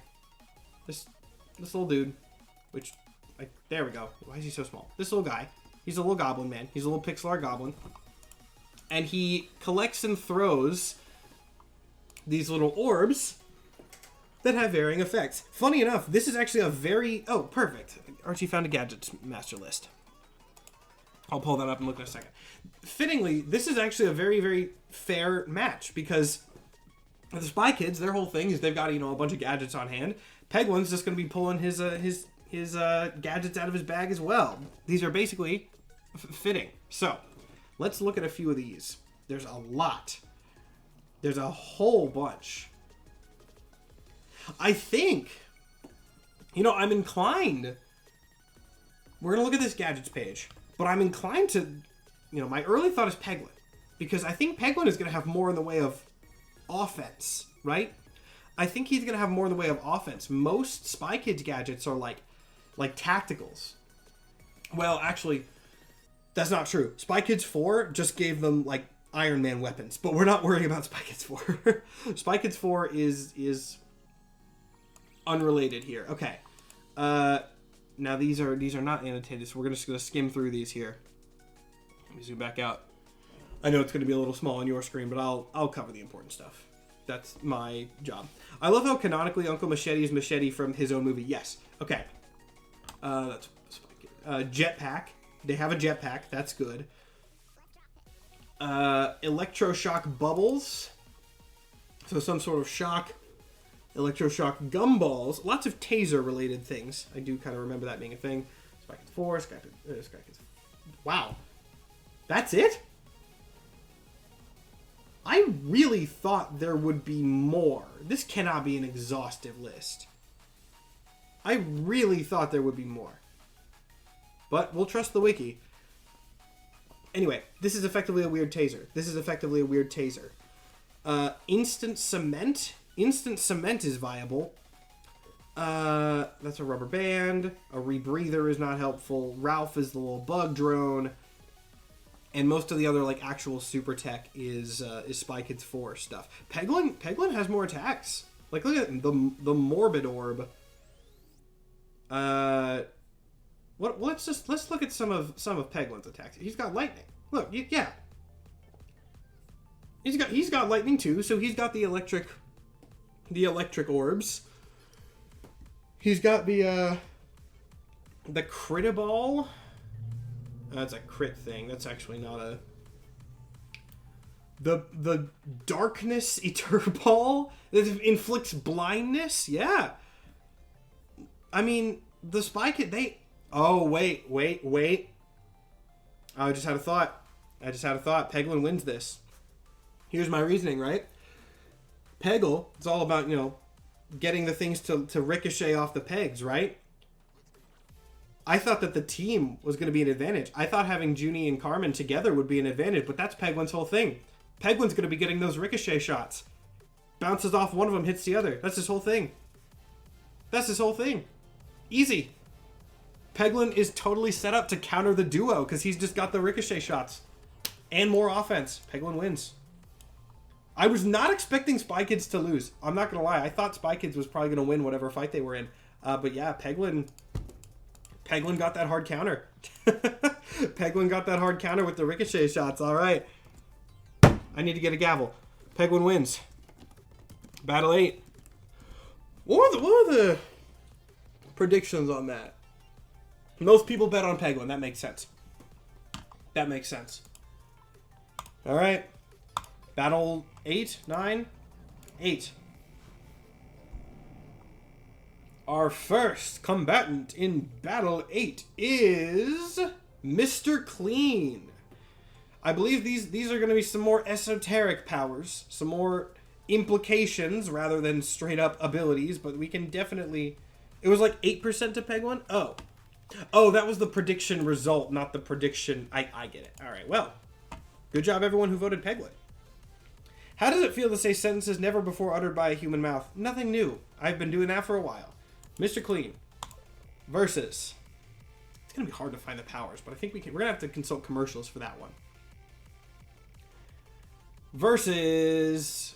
Oh, I guess I forgot to take Leo off the list. We're not going to do that. No duplicates. Leo's been removed from the list. Let's roll again. Versus... I guess I also forgot to take Terry Crews off the list. My bad. Roll a third time. We're clean. Mr. Clean came up, and now we're cleaning up the wheel. That's fitting.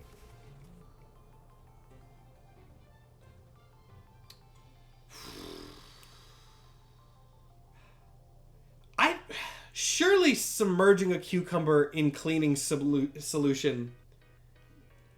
Surely submerging a cucumber in cleaning solution isn't good for it.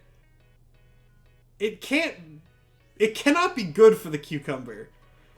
That's how you get pickles.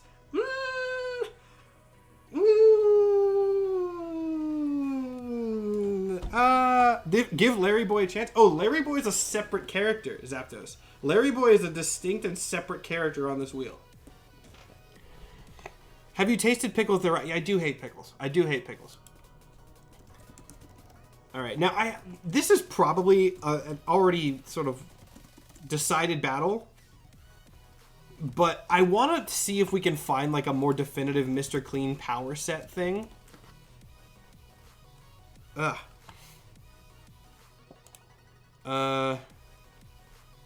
Okay, this is nothing. Okay. What are the powers of Mr. Clean? Here's Mr. Clean, their website. Here's their website. Oh, the origin of Mr. Clean. Okay. We're in the weeds again. It was early one summer morning when a farmer set out to tend his field as he'd done every morning for more years than he could remember. But this wouldn't be just another morning, because it was on this morning that he looked down to find, cleaning his front steps, a small, sturdy baby, okay, with a remarkably shiny, bald head. He was the cutest, cleanest baby the farmer and his wife had ever seen, and so they decided to adopt the little guy as their own. So Superman is what we're looking at here. Is this like a video we can watch? What does the magic eraser clean? No, this, okay, well that's a little disappointing. That's just a video about the magic eraser. He wrote the Encleanopedia. I feel like Encyclocleania is better, but that's just me. A chronicle of his adventures and everything he learned about cleaning. Okay. So Clean Superman.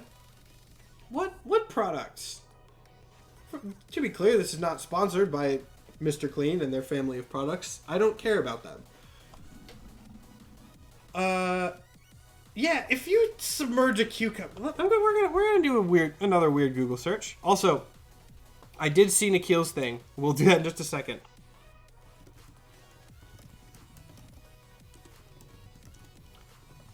We're gonna see if anyone's done this. Has anyone sort of just like, you know, dissolved the cucumber? Has anyone just dissolved the cucumber? Someone surely has. Cucumber in cleaning solution doesn't give any results, other than screwing up any ad targeting that anyone is trying to do on my browser, which is good. That's something I do enjoy doing. Dissolving a cucumber. How to dissolve a cucumber that's stuck deep inside a toilet pipe. This person on Quora said that their child shoved the cucumber down a toilet and now they're trying to get it out. I hope that they managed to do that.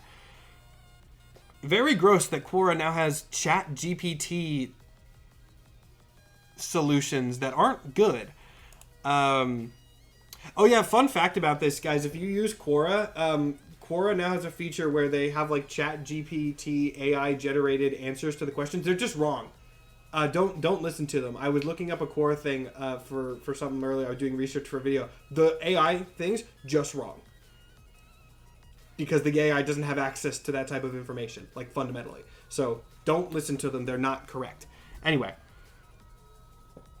Everyone sees him ignoring. I said I would do the thing. I'm looking up how to get a cucumber out of a toilet pipe, apparently.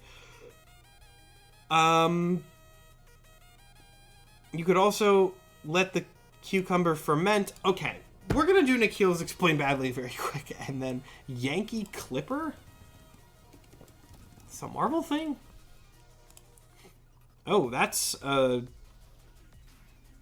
Marvel The Lost Generation. What is this? Is this Earth 616? It is.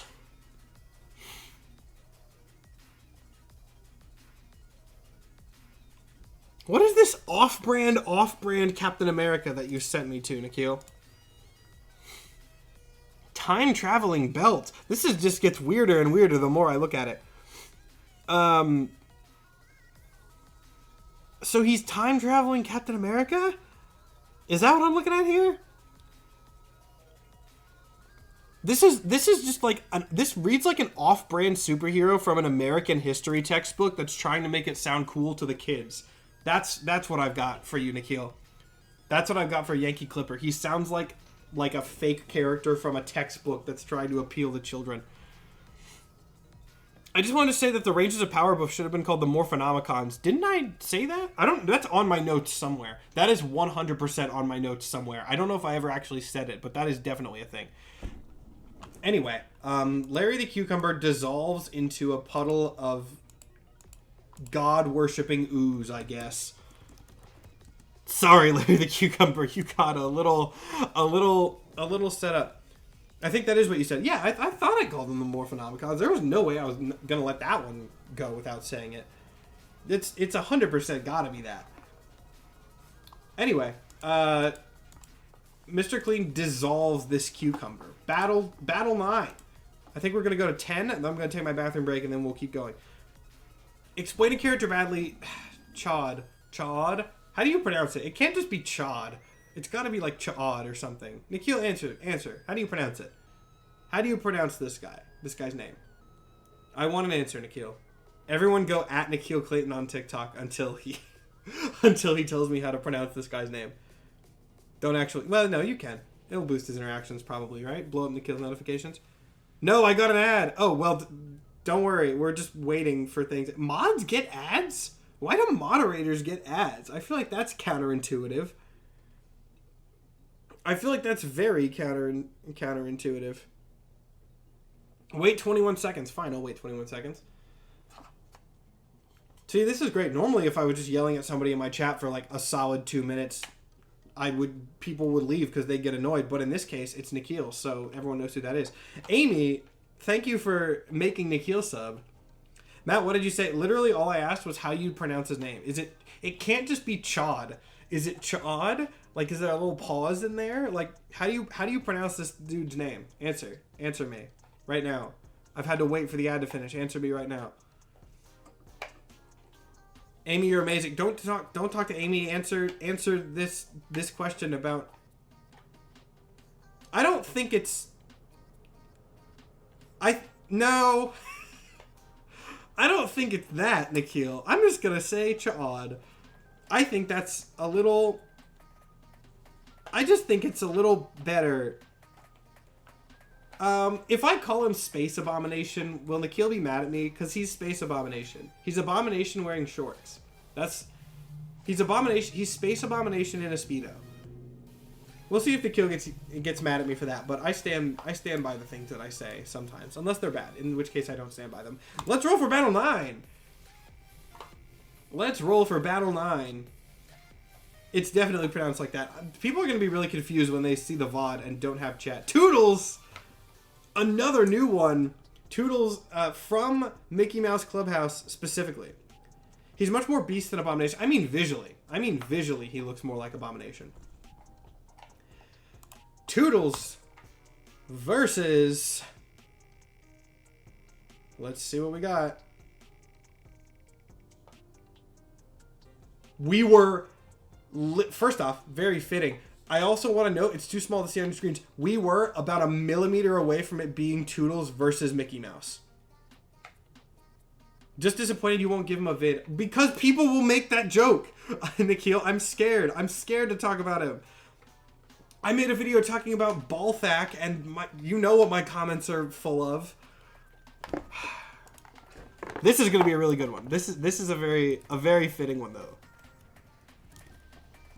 And a Rigby. Yeah, I like this. Okay.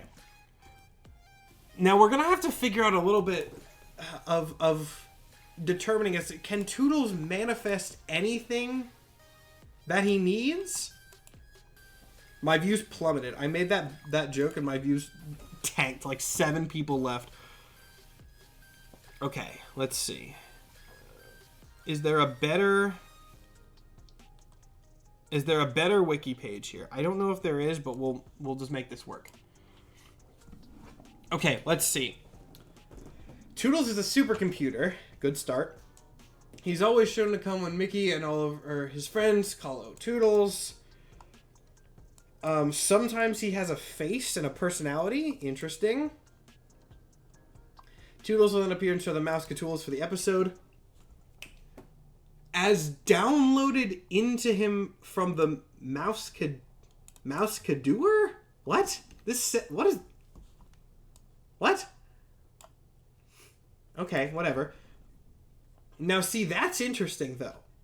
That's an interesting and important little piece of information. He does not pick his items. They get downloaded into him.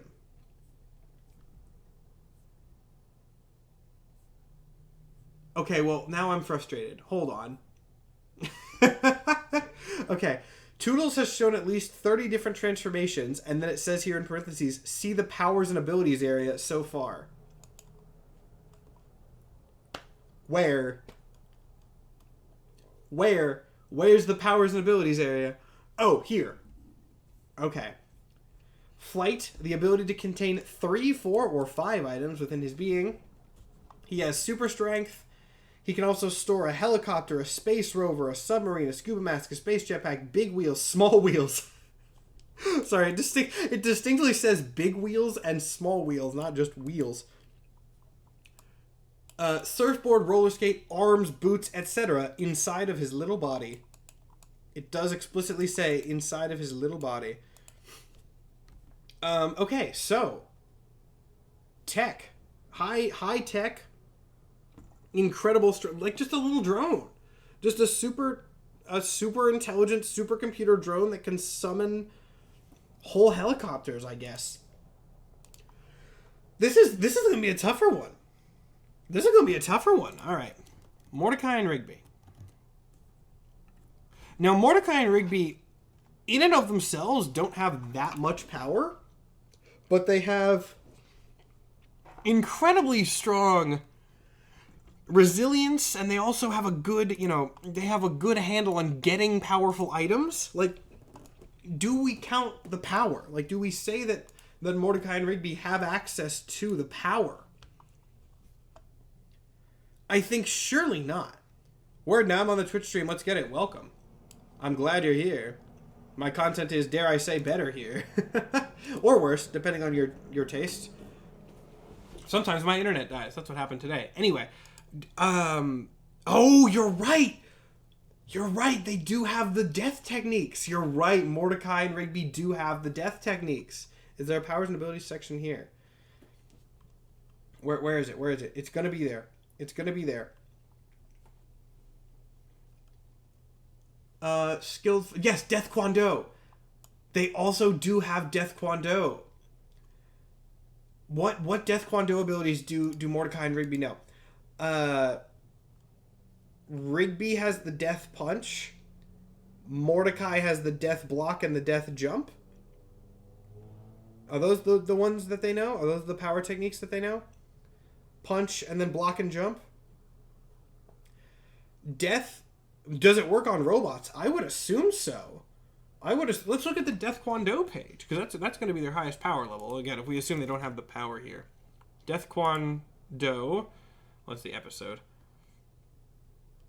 Is there just a page for Death Kwon Do? Let's look at the sensei.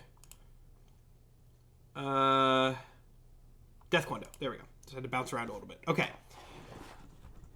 Let's see. Now, you do have to be wearing a mullet, cut up jean shorts to do it, but they can do that. They can do that. Venom, are you a Barbie girl? Ask Venom. Let me. Is there a pink symbiote? That's not my answer, obviously. But as an aside, is there a... Oh, look, there's actually a list of techniques. Sorry, I'm getting distracted. Is there a pink symbiote? I honestly can't think of any. There's purple symbiotes. There's Scorn. But I cannot think of a pink symbiote right now.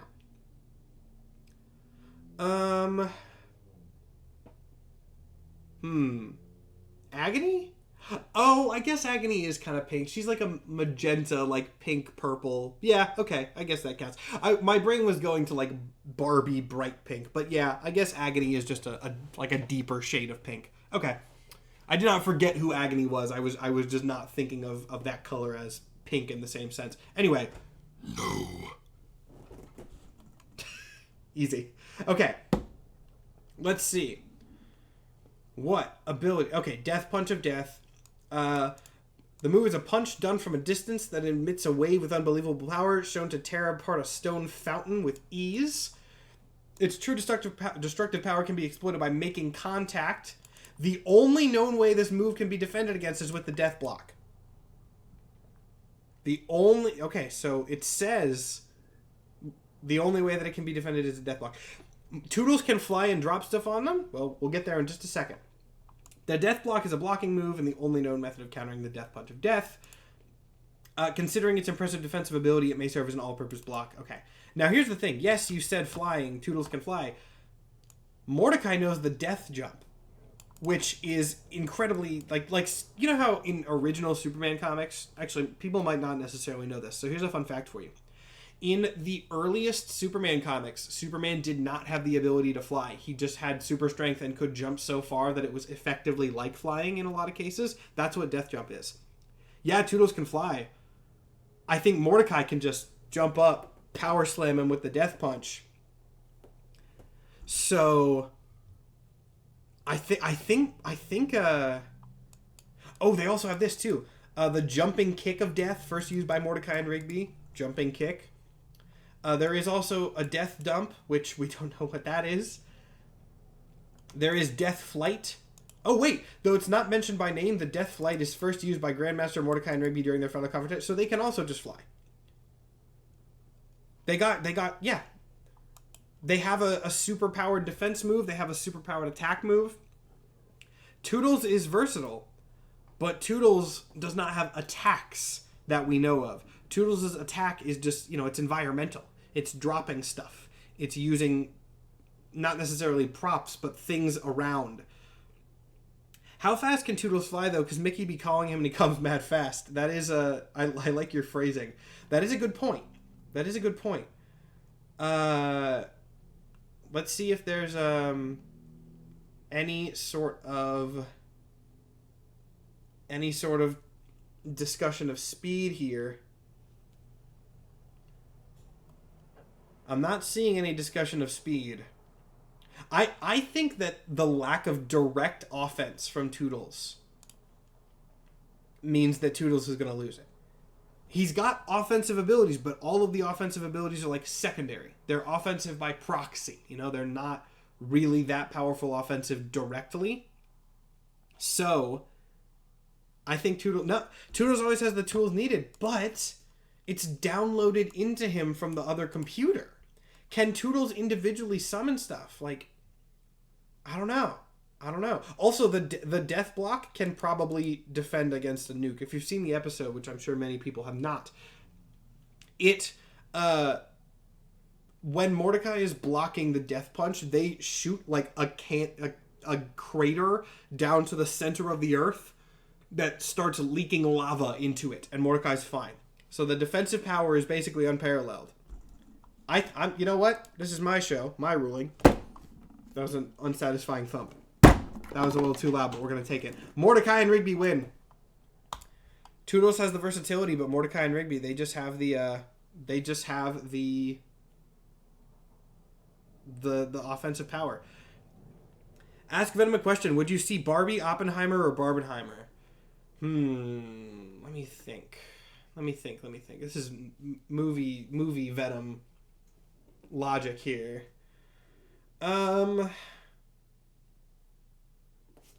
Man, my brain is still broken from the Swiper incident. So, Heck if I even know what to do for this bit.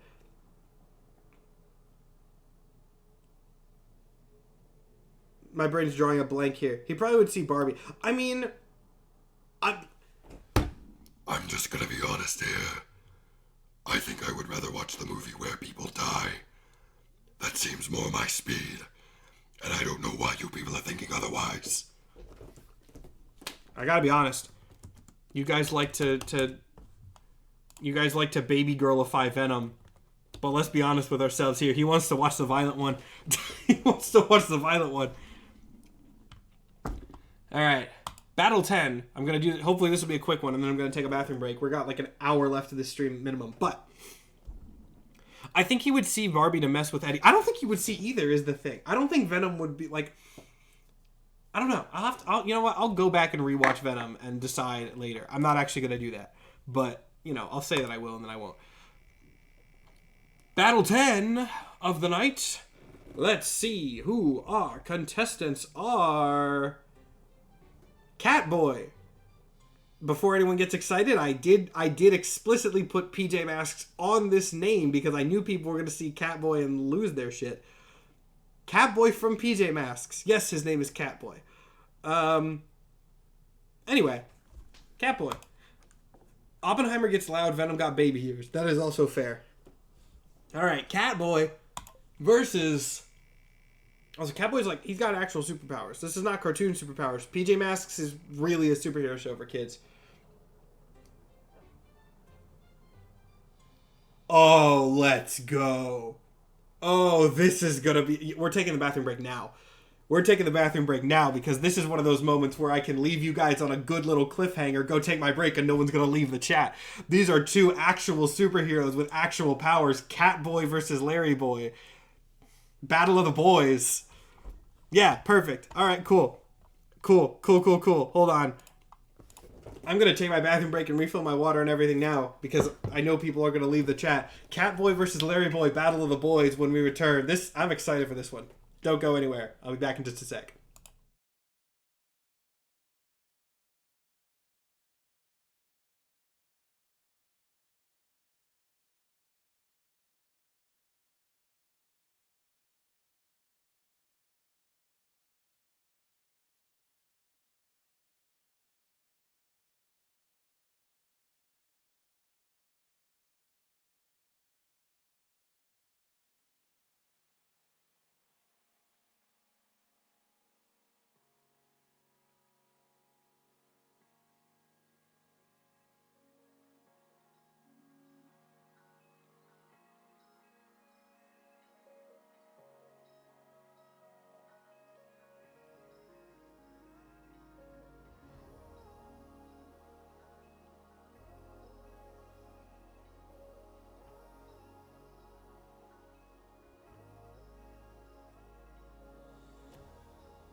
I'm back.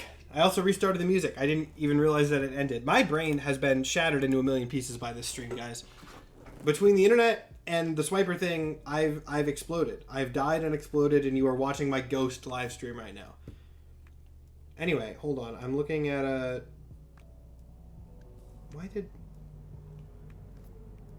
Sorry, one of my friends renamed a group. That's personal stuff. Let's get to the Battle of the Boys, shall we?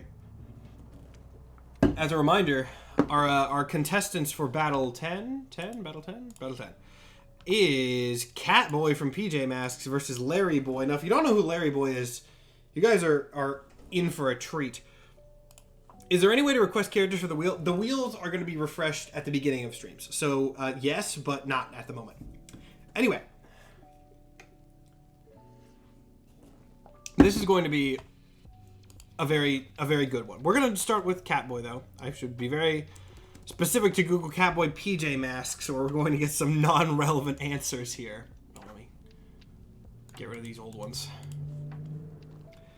Catboy from PJ Masks. The funniest thing about this, and I said this before the break, like, this one's going to be, like, real. This is going to be one of the most genuinely, like, actual fight kind of episodes we've had. Anyway, wait, what the heck? 1/10 of the power here. What? Okay, now hold on. There are 10 PJ Masks heroes? We're in the weeds again. Is the Marvel influence counterpart? Okay, okay. The alternate universe thing. This is just based on a book. I'm sorry. Real quick though, I only thought there were 3 of them. I thought there were 3 PJ Masks. Why are there 10 of them? That's later. That's a problem for later. We're gonna look at these powers here. Now I believe, tell me if I'm wrong, then we're gonna figure this out in a second. One of his big things is that he's got super speed, right? Yeah, he got super cat speed. How fast exactly varies between episodes, but in most extreme cases he is faster than the eye can see, but he can only use this ability for short periods of time.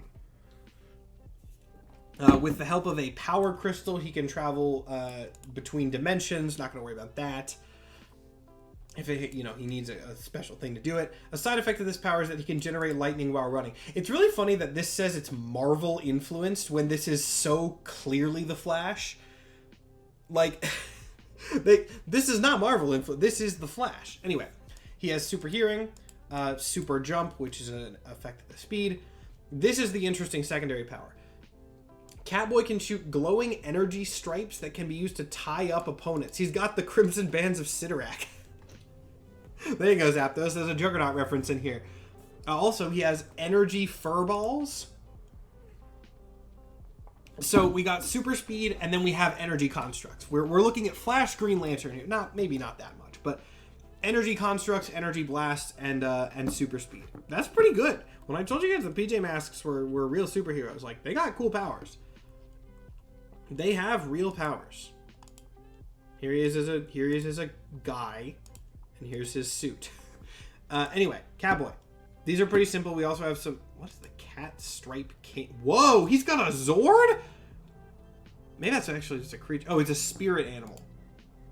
Okay, so he can also summon this thing. He has a Zord. I didn't think that was going to be a thing, but sure. All right. Man, PJ Masks got way more wild lore. I've never seen this show. I've seen like an episode or two because I generally like to try to be aware of superhero-related media, but I don't keep up with it. Apparently, they really amplified things. But here's where things are going to get a little bit wilder. One of the first superheroes I ever was really like interested in, Larry Boy. This is going to be interesting. Hopefully, there's a good wiki page for Larry Boy. We already had Larry the Cucumber here. This is Larry the Cucumber, but a superhero. I almost wish it was Larry versus Bible Man. That's like the one battle that would be better than this one. Oh, my mom's still here. Yeah, my mom will confirm. My mother will confirm that Larry... Oh, yeah, I forgot he got a Netflix reboot. But yeah, this is Larry the Cucumber as a superhero. and he does have powers. This is an actual thing that he. It's not the same character. It's an alternate universe version, right? We gotta find powers here and villains. Powers and villains that were defeated are both what's gonna matter here. Which is why, in anticipation, I went ahead and pulled up the Wikipedia, the flat Wikipedia page for this. Here we go, characters. Larry the Cucumber, the janitor Larry, and his superhero alter ego Larry Boy. Yes, so this is a different version of Larry the Cucumber. He's still, he's got his alter ego, but not the same one we did earlier. He has a butler, which is Batman reference. He's an amalgamation of Batman and Spider-Man, basically, and if you're wondering about influences. Like, he works at a newspaper, but he also has a butler. Like, he's an amalgamation of these two. Oh, this is actually great. We've got some nice little episode summaries here. Let's see. Larry Boy fights a cheese-breathing cow dragon. Larry Boy breaks an inventor's Knitmaster 3000. There are angry psychic eyebrows that make people mad, I guess. There's got to be a Larry Boy wiki, right? I want images. I want images of these. There's Big Idea wiki, and then there's also Larry Boy. I mean, this has better images. We'll pull this up as well. I want these villains. Here we go. Larry Boy and the Angry Eyebrows. Perfect. We found it. Amy, thank you for gifting a sub to my mom. Larry Boy and the Angry Eyebrows. Yeah, these are the psychic eyebrows that he has to fight that make people mad all the time. In Lego My Ego, I'm sure that's not supposed to be Ego, he fights... Yeah, I remember this, man. This is a weird little nostalgia burst here. The Alchemist. I remember all these villains. They're real villains, We got two real superheroes here. This is a chemistry master who does all sorts of stuff. He has robot arms, which is interesting. That's an exception for VeggieTales. I really want to find a powers list, man. I want to find a powers list.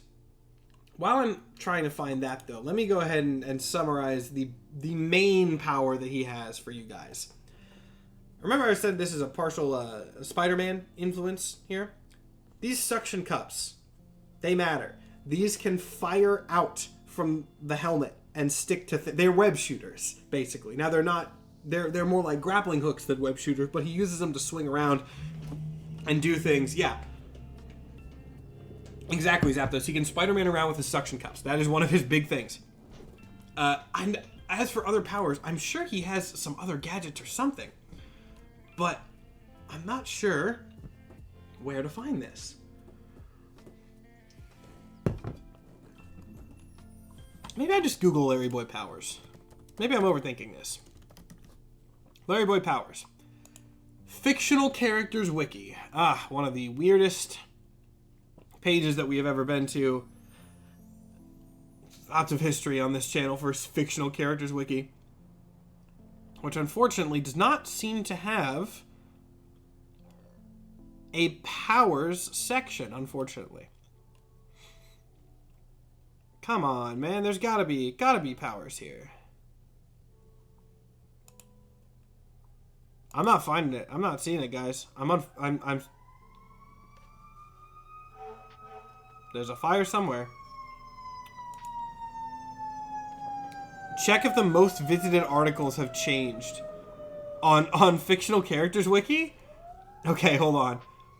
Where do you... Oh, most visited articles. I'm definitely not Gooder. I'm sorry, Saint. Larry Boy is apparently the cucumber of steel. Yes, that was a thing. I'm trying to find a list. I'm very surprised that I cannot find one here.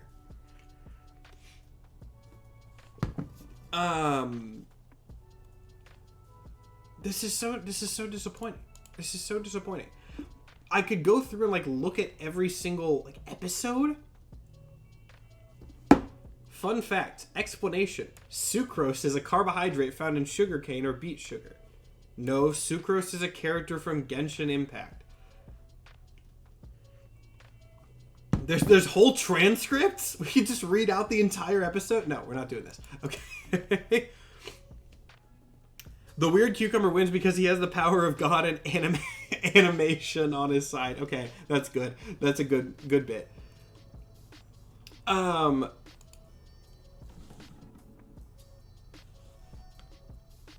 Surely someone has brought... Okay. I've gone to my big camp, which you know means I'm about to say something important. Surely some... Yeah, Zapdos picked up what I was putting down here. It's such a bit that cats are scared of cucumbers.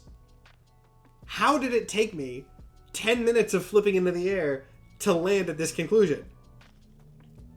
That's like a thing, right? It's because they think they're snakes or something. It's something. I don't know what the actual reasoning is behind it. Amy might know. But, like, yeah. Isn't that a thing? That's 100% a thing. The cats are scared of cucumbers.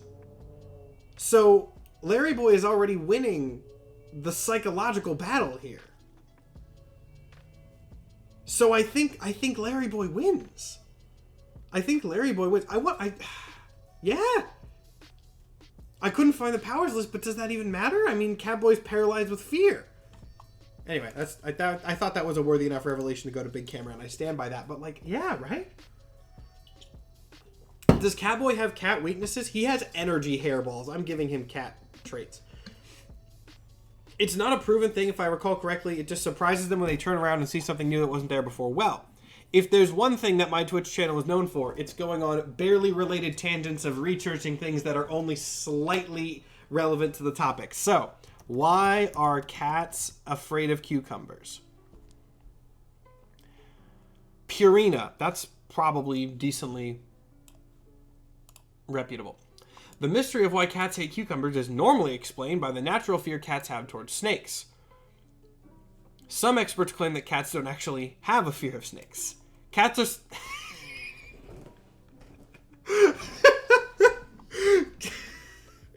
Cats are surprised by the sudden appearance of vegetable. Not the... Vegetable's not plural. This is a typo, right? Vegetable is not a plural. Plural. It has to be vegetables or the vegetable. Not... Cats are surprised by the sudden appearance of vegetable. To be clear, there's not like anything else on the other side of this. That's just... Okay. This is the Purina official website, like the pet food company. This is not some random blog. Now, oh, well, granted, this is the British version. Is vegetable plural in UK English? I feel like that's believable. Maybe that's the case. Still, to my American English brain, that's very funny. 2-sentence horror energy. Yeah. No. What? Amy, why are you judging me? That's so believable. That's very believable. That is a very believable thing that vegetable could be like considered a plural. No, I'm not crazy for wondering that. That's a believable question. I stand by it. Anyway, so yeah, it is just probably that they are scared by something being there. We don't use grammar like that. Hey, I was asking a question. Sleepy Skeleton, you said we, so I'm assuming you're British. So thank you for confirming. You're a silly, silly man who went to college in America. I don't know British English. Why are we... I stand by the fact that could be believably British English. I'm trying to come up with an explanation that's not a typo. I know it's not now. Anyway, moving on. I stand by this. I stand by my logic on this. Do we want to, and I'm going to open this up to chat's sort of input. I'm going to bring this up to chat. Do we want to treat cats being scared of cucumbers as a thing that is factored into this fight? Keep in mind, of course, this is not a serious fight. The whole point of this stream is that this is not serious at all. Do we want... I know it's not! Everyone's... I know it... I'm not trying to claim that it is. I'm trying to claim that my thinking that was believable. I'm not trying to claim it is. I'm saying that was an understandable line of thinking. Okay, anyway. We're not doing an official poll here. 3 people said no. 2 people said yes. Chad is yelling at you. It happens. As long as they pay me, it's fine. I say yes. Yes. Cucumber fear is funny. Yes. Alright, cool. Cool.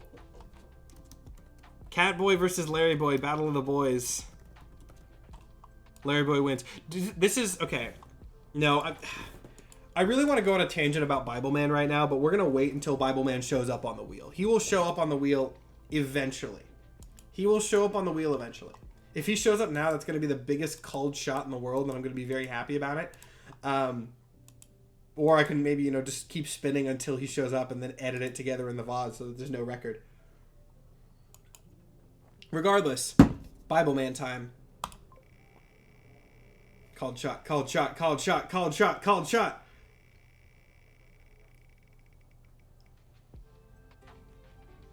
If it's me versus Bible Man, that's going to be quite a thing. I'm glad to get this off the list. The stakes have just tripled. I'm glad this is getting removed from the list. Let's see who I'm fighting. If it's Bible Man, I'm walking away from my stream right now. Oh, I'm dead. I'm dead. I'm so in... Well... Actually, maybe not. Fun fact about this. This is the character that one of my cats is named after. Yeah, Mom. I don't know if you know that, but the reason I suggested Penny for the cat's name is because of Penny from The Amazing World of Gumball.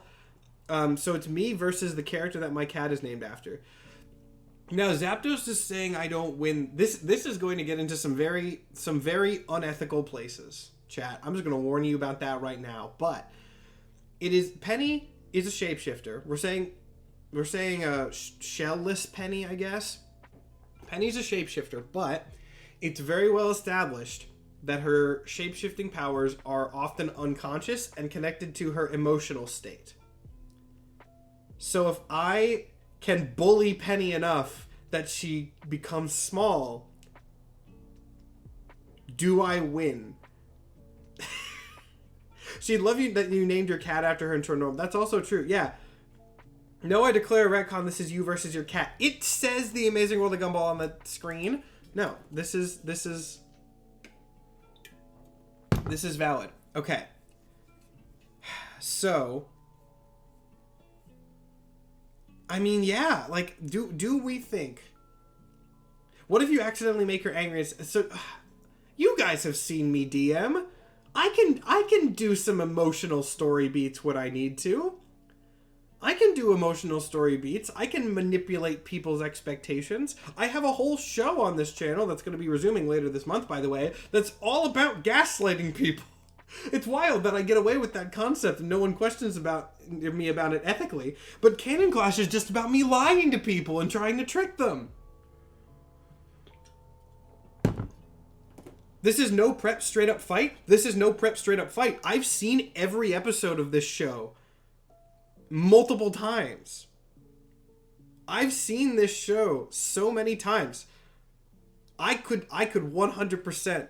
I have the advantage. I have the edge. I know the world of The Amazing World of Gumball inside and out. It's an incredible show. I could win this. I could win this. You guys have seen me write horror stories. The Amazing World of Gumball just becomes horror at the end. Straight up. I could do this. I think I win this. I think I win this one. My mother confirms that I'm not lying, by the way. My mother confirms I'm a master manipulator, which that's a sentence I didn't think I would be saying today. As I said, we're going to some unethical places here, but this is just for the sake of argument, and I'm not endorsing any of this. But regardless,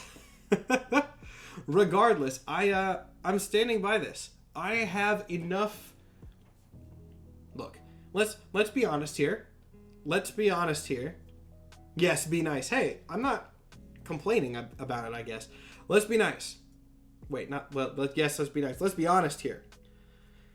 In the question of me in any versus battle, I have one thing going. Look, I am very average 22-year-old man. I have diabetes. If it comes to physical confrontations, I'm not doing great. But I got lore brain. I got a brain full of lore. It is my one tool. And I can use my brain full of lore to manipulate Penny enough to get her into a vulnerable form and win this fight. I think I can do it. If she started crying, you would fold and make her feel better. What a wild assumption. If it's life or death, I'm using my lore brain. I'm calling it. I'm calling it. Yes, it's biased to say that I win in the fight that I am judging, but I don't care. I think it's valid. I think I have justified my stance enough. I think I have justified my stance enough that I win. I want to hear what you would say to her, not gonna lie. No. There is a very small but very important line between joking about this and actually doing anything related to it, and in this context, I am not going to do this.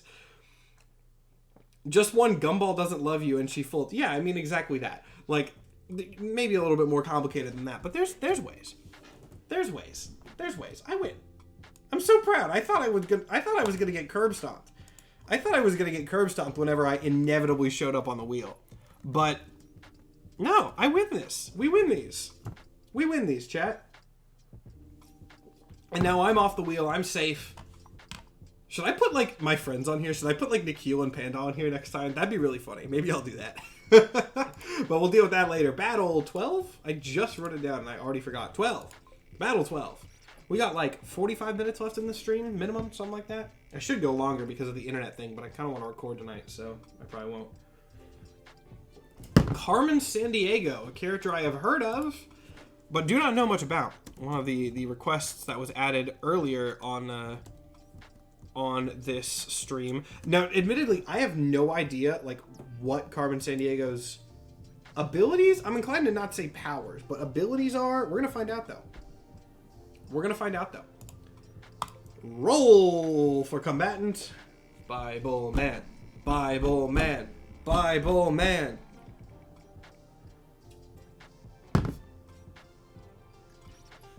Alright, not Bible Man, but I will take... Guys, can you imagine Bible Man versus Hatsune Miku? That would be maybe the best fight to ever be discussed ever. But, let's do this one first. Carmen Sandiego. Yeah, okay, so Carmen Sandiego was a video game first. I actually didn't even know that. I know so little about this character. I guess, do we want to do the show version? The only reason I suggest the show version is because that's the one that came up with the wiki page first. That's the one that came up with the wiki page, so I think we're going to do this. She learned... Okay, so professional thief. That's immediately what I'm seeing here. Someone else also said this. Oh, this is, like, very... This looks very thorough. Okay. Brainwashed is already a... Okay, let's see. Appearance, abilities. Due to spending the majority of her early life at Vile Academy, which I guess is just thief school. This is probably just like Black Widow type stuff, right? Yeah. Coordination, thievery, martial arts, tactician. All notable. Weaknesses. Insecure about her past. Alright. And that's... Oh, she also has difficulty in facing foes who are vastly superior in strength and durability. So, high in like speed, agility, tactics, low strength and durability. Noted. Gear. There's so many different fits. Okay, well, I was not expecting these to all just be like the same awkward shot. Okay. Equipment. Here we go. A drone that can hack into security systems. See, this is interesting. We got to talk about, like, we have to consider the digital nature of Hatsune Miku for this. That might be a problem in this case, but we'll get there when we get there. Glider backpack. Okay, hey, glider backpack, basic. Earrings, flash drive, grappling hook, laser cutter. This is all pretty standard spy tech. This is all standard spy tech, I guess. All right. Now, Hatsune Miku. What is Hatsune Miku's lore? Surely there's lore. Surely there is lore, but I don't know it. Here's the Vocaloid Wiki. The Vocaloid Wiki is going to be incredibly thorough. I can tell you that right now. I can say with 100% certainty that this Vocaloid Wiki is going to be wildly... What the heck is this version?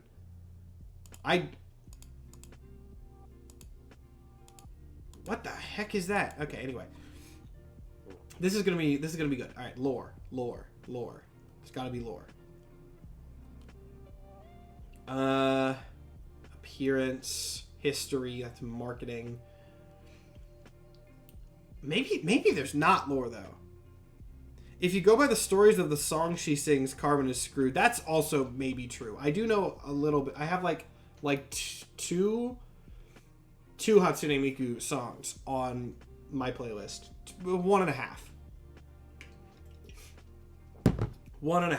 Okay. Hatsune Miku original. Hatsune Miku sweet, dark. These are just the Vocaloid changes. Sales. I was right about this being incredibly thorough.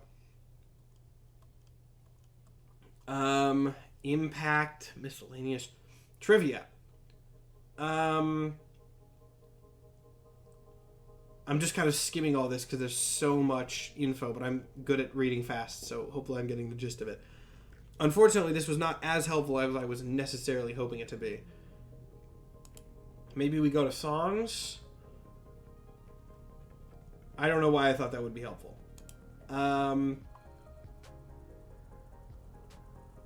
Where? Okay, sure, there's only 45 people here. That's decently low. I'm going to blame the internet for that.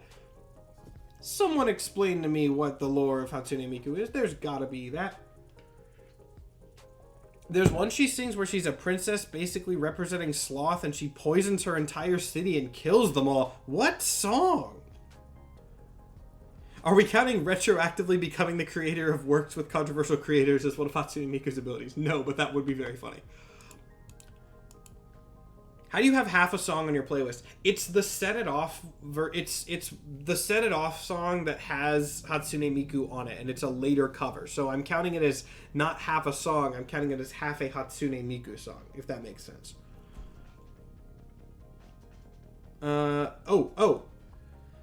The idea to release Miku as an android diva in a near future world where songs are lost, that's a little bit of lore.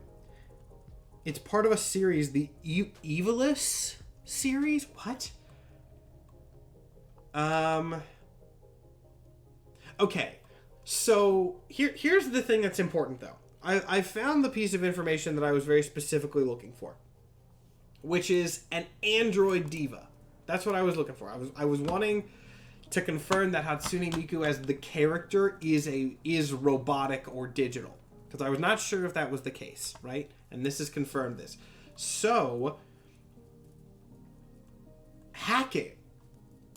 Hacking is something that is within Carmen Sandiego's skill set. Yes? I mean, she has a hacking drone. Though the hacking drone does have to be piloted, it says. So, okay. Here's what we need to determine. And I think this is going to be the determining factor here. Does Carmen Sandiego hack herself, or does she have a guy in the chair? I'm thinking that she probably is going to have a guy in the chair type character. But that'll be the determining factor. If Carmen is... Oh, and I was right. I had the good prediction on that. Player is a teenage hacker who currently assists Carmen Sandiego. This is a 1v1. This is a 1v1. She does not get her team assists. So if she has a guy in the chair, I don't think that Carmen Sandiego is going to be able to beat an android, right? If she had support, maybe could hack. But I don't think so. I don't think so. This is actually really interesting. The name was chosen by combining Hatsu, Ne, and Miku, which means first sound, and a personal name that shares its spelling with the word future, which means that Hatsune Miku's name means the first sound from the future. That's actually really cool. I didn't know that. I'm pretty sure Carmen can do some basic hacking, yes, but I don't think hacking this future android is going to count as basic. I don't think, yeah. We don't know what Hatsune Miku's combat abilities are, right? But she's an android. We can assume that she is robotic and therefore has at least some sort of slightly enhanced strength or durability or something of that nature, right? Because robot, probably metal or carbon fiber or something like that. Carmen Sandiego does not have hacking capabilities herself. She has a guy in the chair. And it also explicitly says here she has difficulty in facing foes who are vastly superior in strength and durability. With that, I make my ruling. Hatsune Miku wins this fight. Good for her. I was hoping Hatsune Miku would win when we added her. And she dances. That's also a good point. That's also a very good point. It's not just like agility versus strength. Hatsune Miku is an agile character because she's a dancer. The battle is determined. Let's go on to 13. We did 16 last time. I feel like we're cruising for about that same, which is kind of surprising because we lost like 10-15 minutes to an internet bug earlier. But then again, some of these were fast, like Terry Crews versus Perry the Platypus. We didn't even look up details for that one. All right, Battle 13. Let's take it. Let's see what we got. Count from Sesame Street? Count from Sesame Street. So the big question here, and I won't go into exact detail until we know what the next character is, but the big question here is, does the Count have your standard set of vampiric abilities? That is a question I do not know the answer to, but I feel like that is something we're going to be able to find out. So let's see who he's fighting, and then we'll do our little bit of research.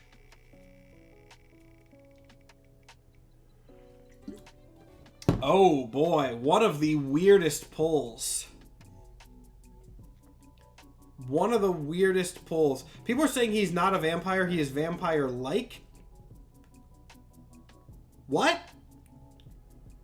That's... okay, disrespect codes are another can of worms. Let's count Sesame Street. The disrespectoids. This is a weird... does anyone even know who these are? This was a weird poll, but someone suggested it and I liked it, so we put it on the wheel. It is confirmed by the Sesame Street Answers Google questions that he is... oh, one of like the Wired interviews? Okay, all right. Let's see. The Sesame Street wiki is going to be thorough, right? I'll also check the... apparently his name is Count Von Count, which I did not know. Count Von Count is a mysterious but friendly vampire-like puppet. Okay. Now that's interesting. Was that what you guys were getting off this? Because I think vampire-like Muppet is a different... I think that's a different contextual thing. They confirmed that he was vampire-like on an Actually episode. Actually is not a primary source. Sesame Street Answers... okay, well, let's find this. I love Actually. It's a secondary source. Sesame Street Wired autocomplete interview. Hi there, I'm Bert. Amazing. I don't know if you guys are going to be able to hear this or not. And this is our Wired autocomplete. Looks like you can, but that might change. Hold on. We're not going to play this whole thing because I don't know if I'm going to get in copyright trouble, but I'm just going to test the audio really quick. You can hear it. Sweet. All right. Now I know it's framed horribly, but I don't care about the framing of this. This is... we're skipping to anything with count. We're not gonna, this is 8 minutes long, and again, I don't want to get copyright struck here. So I'm just gonna scrub through. How does the count laugh?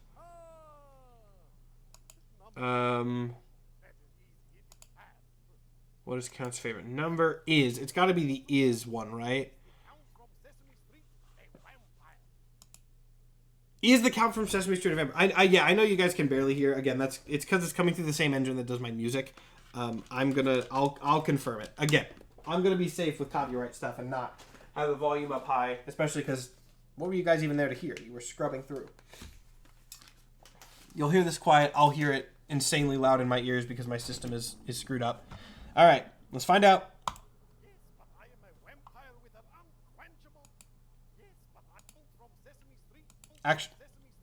Actually, hold on. I'm going to turn the volume up. You're going to hear it right from the horse's mouth, or in this case, the Muppet's mouth. Oh, sorry. My nose is still a little stuffed up. Anyway, I have no idea what the volume on this is going to be, but let's find out. All together, is the Count from Sesame Street a vampire? Yes, but I am a vampire with an unquenchable thirst for numbers. How old is the Count? All right, cool. That was even quieter? There's no way that was quieter. I turned my volume up. If that was quieter, something broke in the system. Anyway, you guys hear that? That was the most primary source I can get. Yeah, it was not quieter. Okay, yeah. I was like, that was not quieter.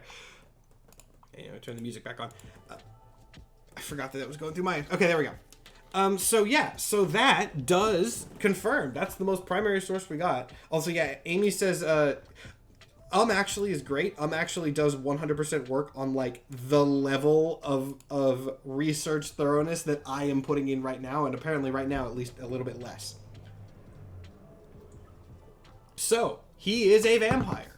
In that context, I do think we can assume that the Count has vampire-related powers, but as someone also said, there was some phrasing there, which is but with an unquenchable thirst for numbers. This is something that you could probably debate for a long time. I'm not going to bother because this is not a serious versus battle debate. I'm going to take that but meaning instead. So instead of blood, it's numbers. You guys good with that? Everyone fine with that? That's cool. That's fine with me. Someone also says he has hypnotic abilities according to the wiki. Now, I'm not sure what wiki you're looking at. The wiki is there's so many wikis, but that is worth noting. Also, it says, this is important, unlike vampires as traditionally depicted in legend and motion pictures, the Count often relaxes in sunlight. No sun weakness. So we're looking at Dampier's situation, right? This is like Blade. Doesn't have to drink blood. It doesn't have the solar weakness. I also do see what you're talking about here. In early sketches, the Count waves his hands to exercise hypnotic power over other Muppets. No reflection in a mirror. So yeah, this is looking like vampire powers, not vampire drawbacks. It's a good start. It's a real good start. Now we get to one of the weirdest ones. The Disrespectoids. I don't even know where I'm going to find this, honestly. Disrespectoids wiki. This is going to be a garbage wiki. I'm going to just warn you guys now, this wiki is almost certainly going to suck. For those who do not know what this is someone that one of the Discord people suggested last time, and I just put it on because I thought it was funny. This is a Capri Sun marketing campaign where, like, if you did bad stuff to a Capri Sun pouch, you would turn into a horrible, awful mutant monster. Very body horror for a children's campaign. We're going to look at them all pretty quick because there's not, like, a lot to them. They're from commercials, but Bobblehead Fred, he hit the pouch with a baseball bat and is now a bobblehead. Okay? Well, that's not thematic. That's not thematic. Capri Sun? Why did he turn into a bobblehead if he... Yeah, because they're supposed to be thematic. Why did he turn into a bobblehead if he hit it with a baseball bat? Whatever. Maybe they'll get better. Anyway, this one seems to have no powers. Some of these are going to have quote-unquote powers, right? Some of these will have powers. This one, he's the leader for some reason. Maybe he's smart. I don't know. Leaky Louie. He probably stabbed this, right? You get bobbleheads at baseball games. Is that a thing? Is that bobblehead baseball players? All right. I don't know anything about baseball. You say bobblehead, I think Funko Pops. Did anyone expect something different from me? Leaky Louie. Bad name. A cool sprinkler dude that loves to quench everyone's thirst by spraying Capri Sun juice into their mouths. Hate that. There's, yeah, he just sprays water, I guess, out of his... You just got to see in real time me self-censoring myself so that I didn't say anything that would get clipped. That was what that was. That was my Twitch streamer content creator spider sense going off. It doesn't always go off, but it does sometimes. Funko Pops are not bobbleheads. Yes, sometimes they are. The Star Wars ones and the Marvel ones and other, I think, Disney-related ones are to get around action figure law. Fun fact, that's why some Funko Pops are bobbleheads, is because according to certain, like, import laws, bobbleheads and action figures are counted differently, and bobblehead has, like, cheaper import taxes or something like that. It's stupid, but that's the real answer.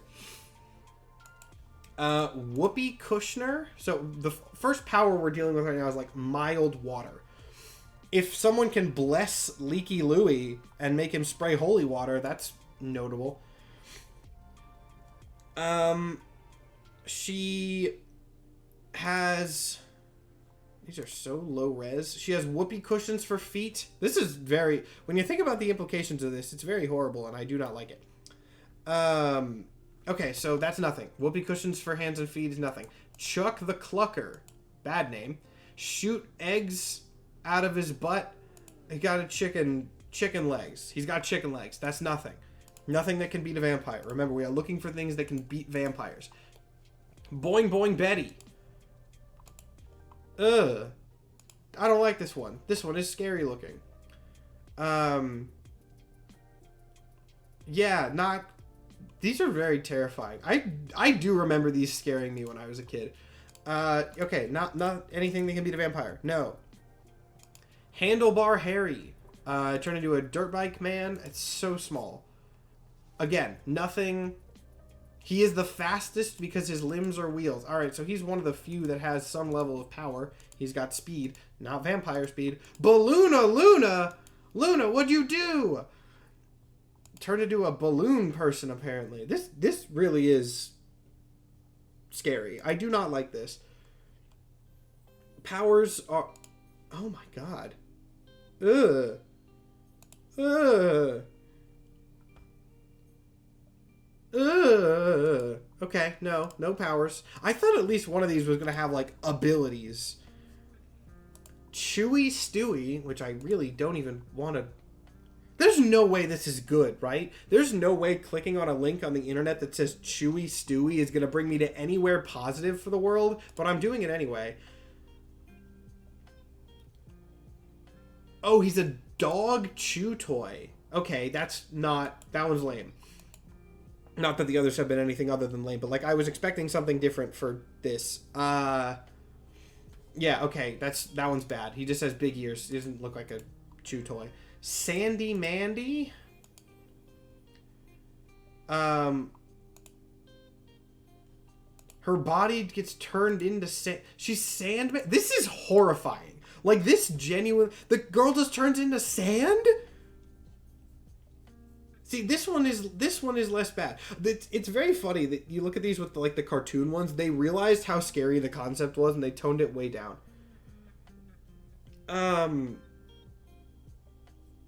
So, does she have control? The fact that her arm falls off and does not get fixed. This is horrifying. I really hate this. I'm having a worse day now for this. Slow-mo. This one might be a power. No, he's a turtle. He's a turtle. Okay, we're going off that page. There's... Whoever made this wiki, I don't like them. We're going off that page because there was things that I don't want to have to deal with on that. Turtle, not notable.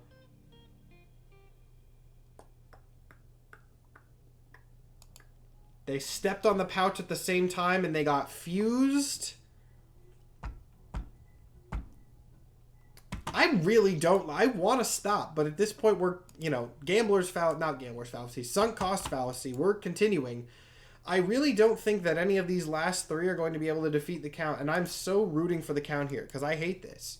Pancake Peggy? She ran over the thing with her RC car and turned flat. That's nothing. She's roadkill. You've committed to the bit too hard. Oh, yeah, that sums up most of my life at this point. Deltoid Donnie. What? Oh. Okay. So this guy just got, like, weird, messed up super strength.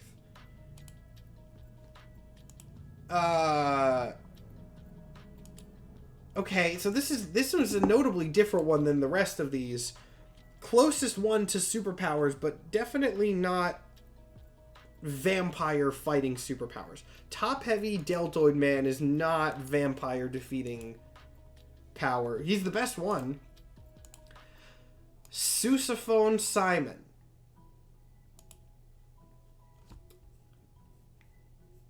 This is like that one... This is like that one yokai from Japanese mythology that's like the lady with the really long neck. But it's a... Okay. Yeah.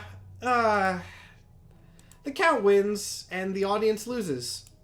We are the losers in this fight, but the Count is definitively the winner. He got Junji Ito. Boy, I don't like this. This stream has been a lot of learning things that I don't want to learn. The knowledge is being forced into my brain right now, and I'm not... Get out of here. Get off this wheel. We have time for a couple more.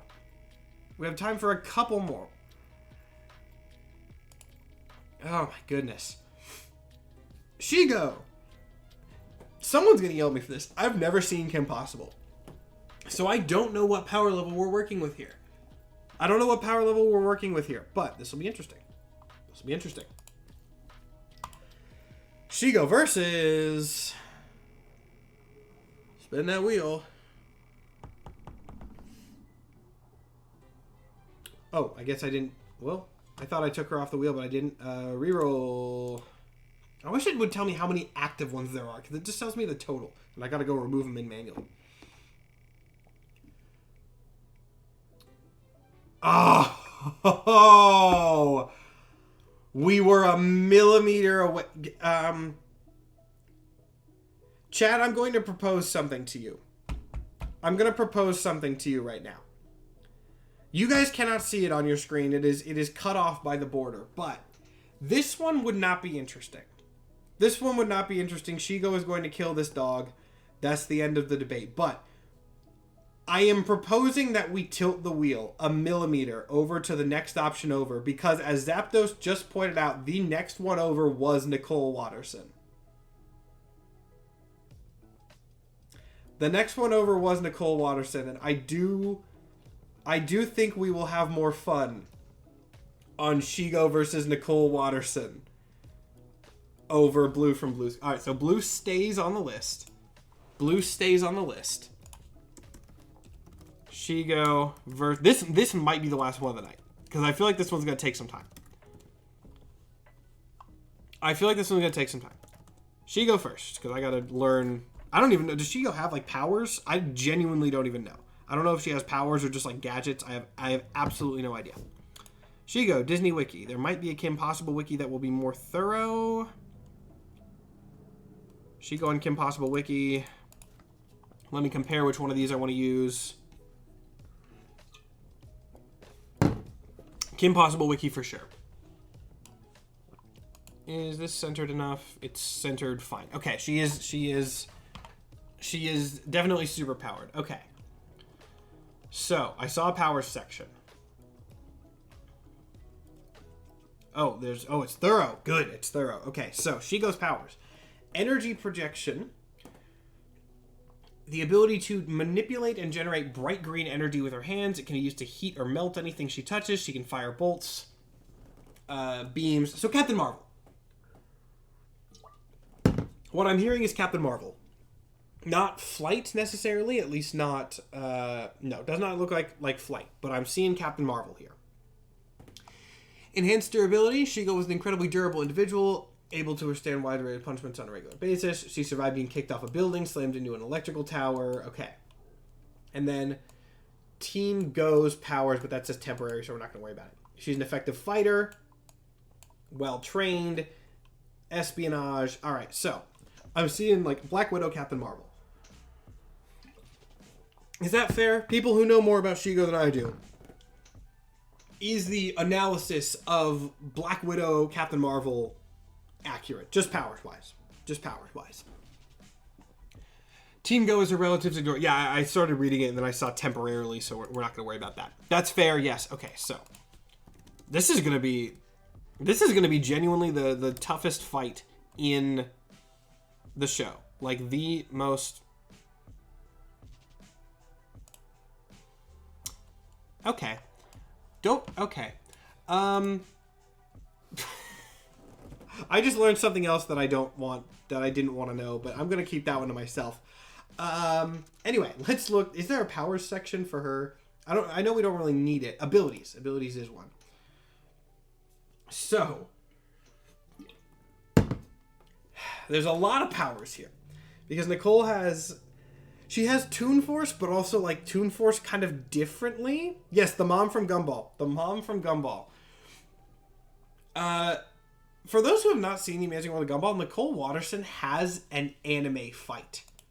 Straight up, she has an anime fight with another character. I'm gonna get you stills from this. I know we said no anime characters in this. She's the closest thing we're ever gonna get. Also, I'm gonna just say it. Don't Google Nicole Watterson. Don't do that. Yeah, here we go. I'm gonna do the images individually to be safe.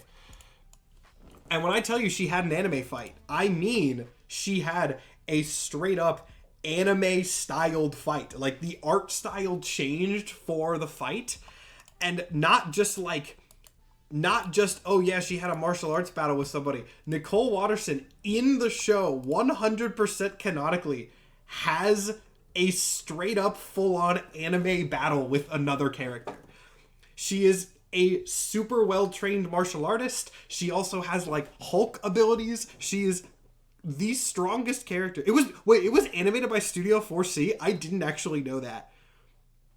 I actually didn't know that it was animated by Studio 4C. That's fantastic. So this is 100%. Wow. Okay. There are other powers that we got to go over too, though. Abilities. Yeah, she can create energy shields, energy beams. Like, she has, like, I'm trying to think of a good comparison, but she also has energy powers in like the anime martial arts. Like, I'm channeling my life force to do, like, in that sense, she has things. She also, when she gets mad enough, is basically Hulk. She has a penance stare. She can make people scared enough that she can make them age rapidly. She can turn into a demon monster if she gets mad enough.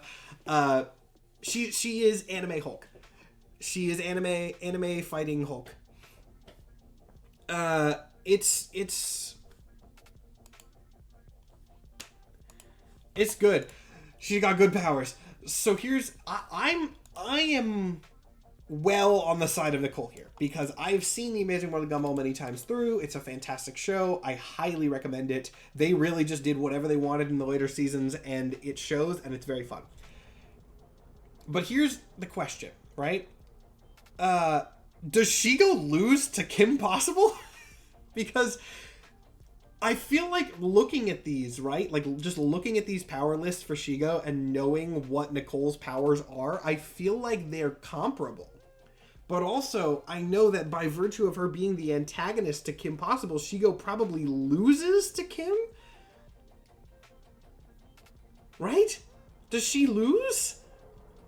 Because if Shigo loses to Kim Possible even one time in, like, straight up hand-to-hand combat, not like tactical outsmarting, but in a fight, then 100% Nicole crushes her into the dirt in 3 seconds. Shigo is every girl in my generation's gay awakening. Oh, yes, I'm well aware of this. I have many lesbian friends. I'm well aware.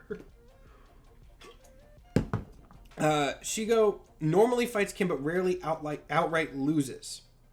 Okay. Well, someone said she constantly loses. Okay. Let me be so clear here.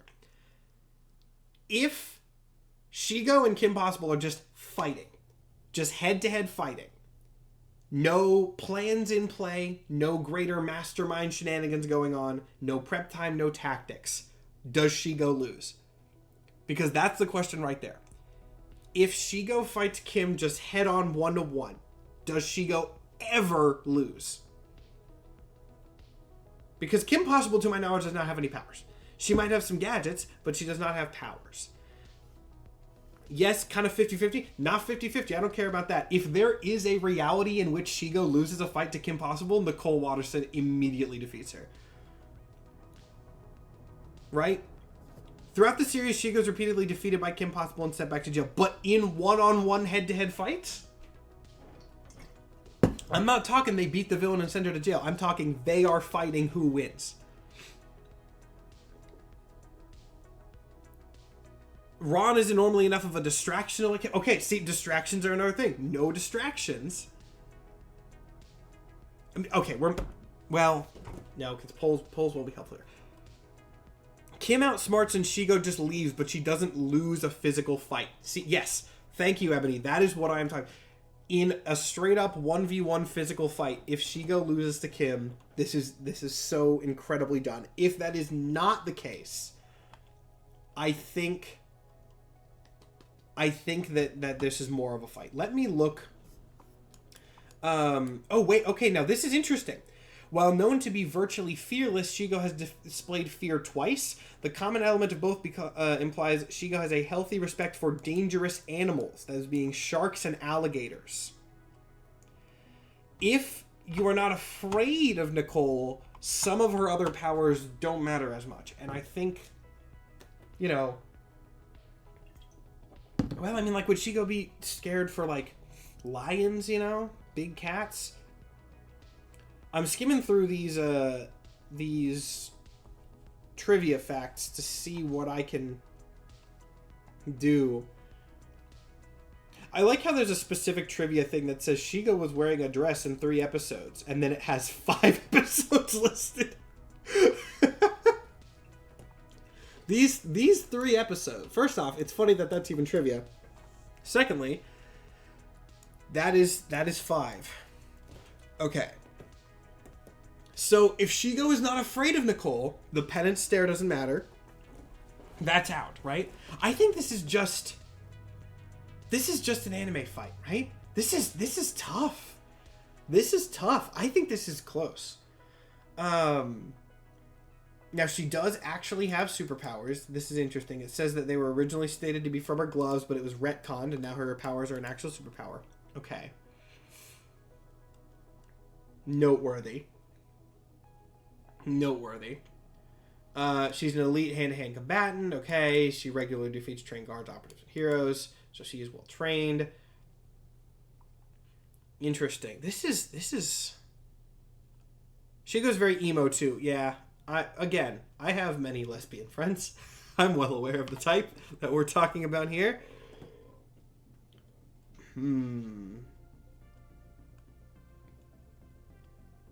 This is interesting.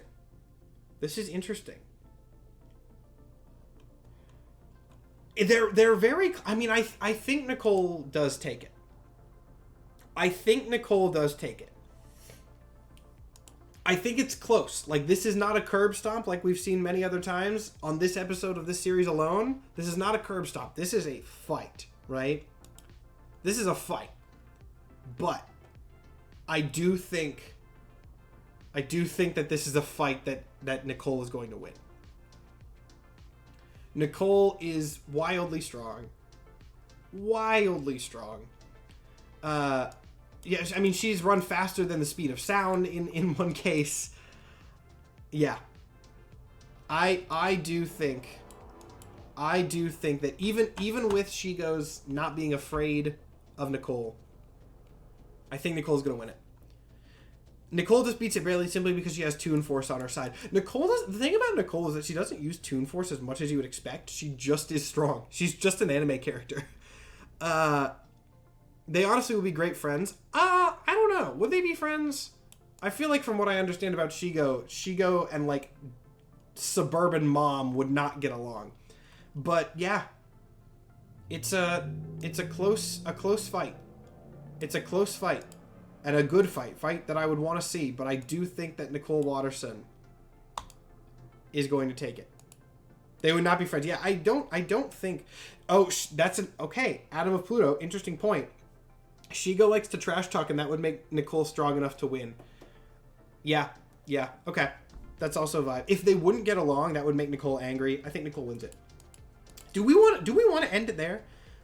Technically, I have like 5 more minutes of stream, but I have announcements and stuff to do, and I'll do my little Outlaws of the 7 reveal again. So I think that's such a dramatic fight. I think that's where we're gonna end this episode. So I got announcements and stuff. Don't go anywhere, but I think that's where we're gonna call it. Let me throw my big camera here. First off, thank you to everyone who was at the stream. If you've been here since the beginning, I'm sorry about like the internet tech error things. It's not my fault, but I'll try to get it set up for the VOD. I'll stitch it together, make something, clean. Speaking of VODs, the VODs channel for my Twitch is mostly updated and revamped and overhauled. Not really that much, but like with more stuff on it. I have decided to make a sort of slight change to the upload schedule on that. What I previously said I was doing was I was going to upload streams onto the YouTube the day after the stream airs.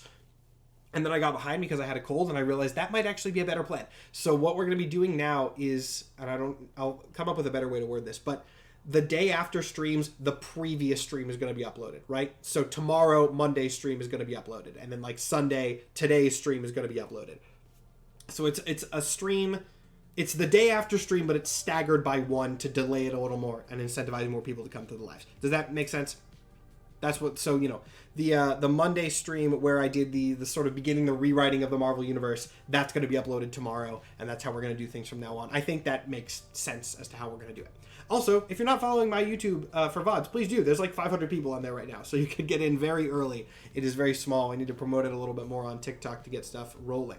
But let's talk about the most important thing, the thing that people are actually excited about. Outlaws of the 7, the new D and Dorks campaign. I'm sure, does anyone in this chat right now not know what Outlaws of the 7 is? I'm going to do the spiel anyway, but I genuinely want to know, does anyone in this chat not know what Outlaws of the 7 is? I don't know if Panda's posted his announcement video about it yet. I really hope he does tomorrow if he hasn't today. But Outlaws of the 7 is my new D&D campaign, or really I should say Panda's new D&D campaign. It is the next arc of D and Dorks. It begins this Friday at 6 p.m. Central Time on this Twitch channel. It is going to be an 8-episode miniseries, unconnected to anything we've ever done in the past. So if you've never seen D and Dorks before, don't worry about it. This is a separate thing. No previous precedent needed. This is its own thing. You can jump in right from the start. If you would like to watch the previous stuff, please do. It's good. You can find it on YouTube, on podcasting platforms. Those links will be going through the chat there. But yes, they will be uploaded on the normal schedule for D and Dorks. So the lives are going to be on Friday. The uploads on YouTube, on Spotify, on other podcasting platforms are going to be the following Wednesday. And if you support the D and Dorks Patreon, you can get access to the episode recordings early. So if you can't make the live, patrons get them on Sunday, not on Wednesday. And you also get an after show that we record, usually like 45 minutes to an hour, but sometimes we go long. So basically an extra hour of content on to each episode of just us talking about the episode and random things, and a few other fun stuff. Me and Nathan did like a DM chat exclusive thing. Lots of fun stuff on the Patreon. You should all go support that. It helps support all of us. Content is what I'm doing for my job right now, so it would be very, very, very much appreciated. Let's see. Other announcements, I guess I'll go ahead and say this. If you need more incentive to go follow all the D and Dork stuff, we are doing a Halloween mini-series that is going to be called Agents of Hades. That is going to be DM'd by me this October. No formal announcements of that yet because we still got to get through all of Outlaws of the 7. But yes, that's also happening. Lots of fun stuff planned for D and Dorks. Other announcements-wise, I really don't think there is that much. Maybe one thing. But yes, I am doing my Twitch a little bit more professionally now, so I stream usually on Mondays, Wednesdays, and Saturdays, my own personal stuff, with D and Dorks being on Fridays. Right now, Mondays are I'm doing a little like rewrite of the Marvel Universe kind of thing. You try to, use my Marvel knowledge to take the Marvel Universe in a new direction. Only one episode of that has been done so far. It will be going up on YouTube tomorrow. Nikhil is also kind of guest starring on that, so there will be more fun things and input from him. Wednesdays, at least for now, are this Death Battle thing.